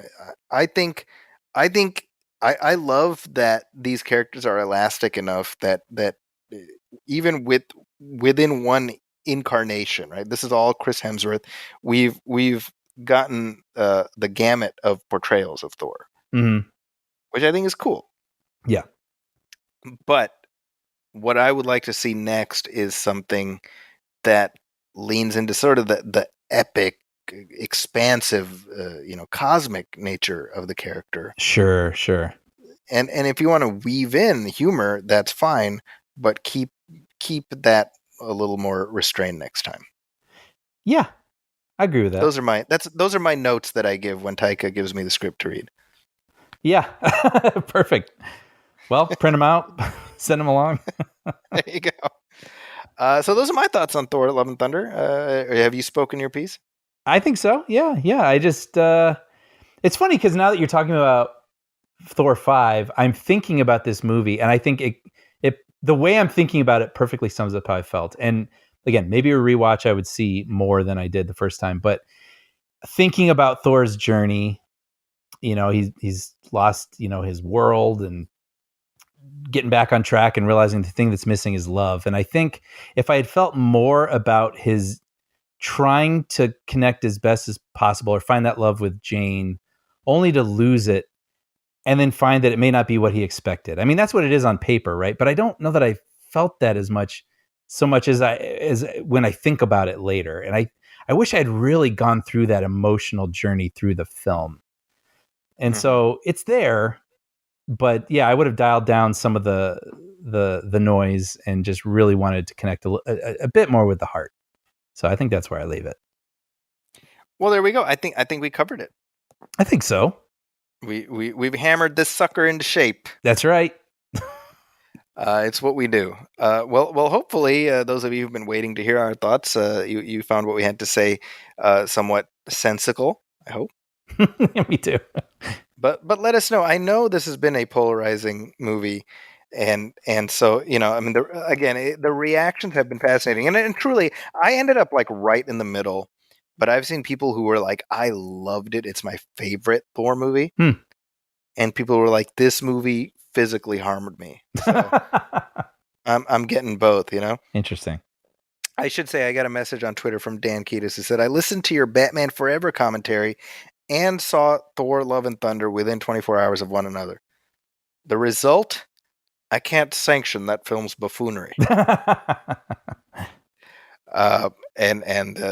Yeah, a lot of other people felt the same way. So let us know. Let us know what your thoughts were. You know what's tricky, by the way? You just made me realize something with that. These movies, you know, it used to be there was the political thriller and there was the romantic comedy and there was this, but it feels like more and more these days, every single movie that comes out has to be for quadrant. It has to please everybody.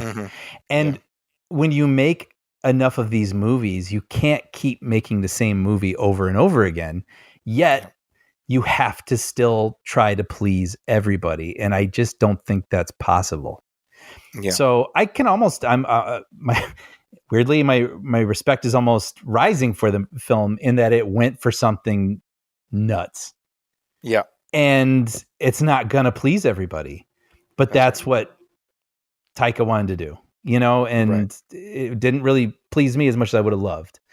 But then the next one, who knows? They're going to try something else, but they're still going to have that pressure of whatever they do. And as much as they try to inch in this direction or that direction to feel different, to differentiate from the others, they still have that punishing task of trying to literally please everybody. And that's not easy. Yep. No easy feat. Yeah. That said, I'm glad that Chris Hemsworth is still in the role, at least for the time being. And as I said earlier, let him play it as long as he wants. Same. Agree. So with that, we're going to wrap things up for this episode. We'll be back soon with a commentary track. What that commentary track will be, well, you'll just have to wait and find out. That's how we do things. We play things close to the chest. That's right. Got to keep you guessing. But let us know. Let us know your thoughts on Thor: Love and Thunder. Let us know what commentary tracks you'd like to hear. You can email us at moviefilmpodcast@gmail.com. You can also hit like on our Facebook page, facebook.com/moviefilmpodcast, and message us there. If you're looking for me online, you can find me on Twitter at Zacky's Corner. That's ZAKIS Corner. I also write for the San Francisco Chronicle, and you can see my review for Paws of Fury up right now, and I got a couple other reviews coming in the next couple weeks, so look for that. Brian, what do you have going on? Well, Young Jedi Adventures is coming next year, so that to look forward to. But for now, episodes of Puppy Dog Pals, new ones, are sort of dropping just throughout the year. So that's happening along with all the previous seasons on Disney, Disney Plus, and Disney Junior. Awesome. And as always, please go to Apple Podcasts and leave a review, leave a star rating. Every little bit helps, and we appreciate all of the feedback that you give us. And with that, on behalf of my partner, Brian Hall, my name is Zaki Hassan. This has been Movie Film 251. We'll catch you next time. Thanks, everybody.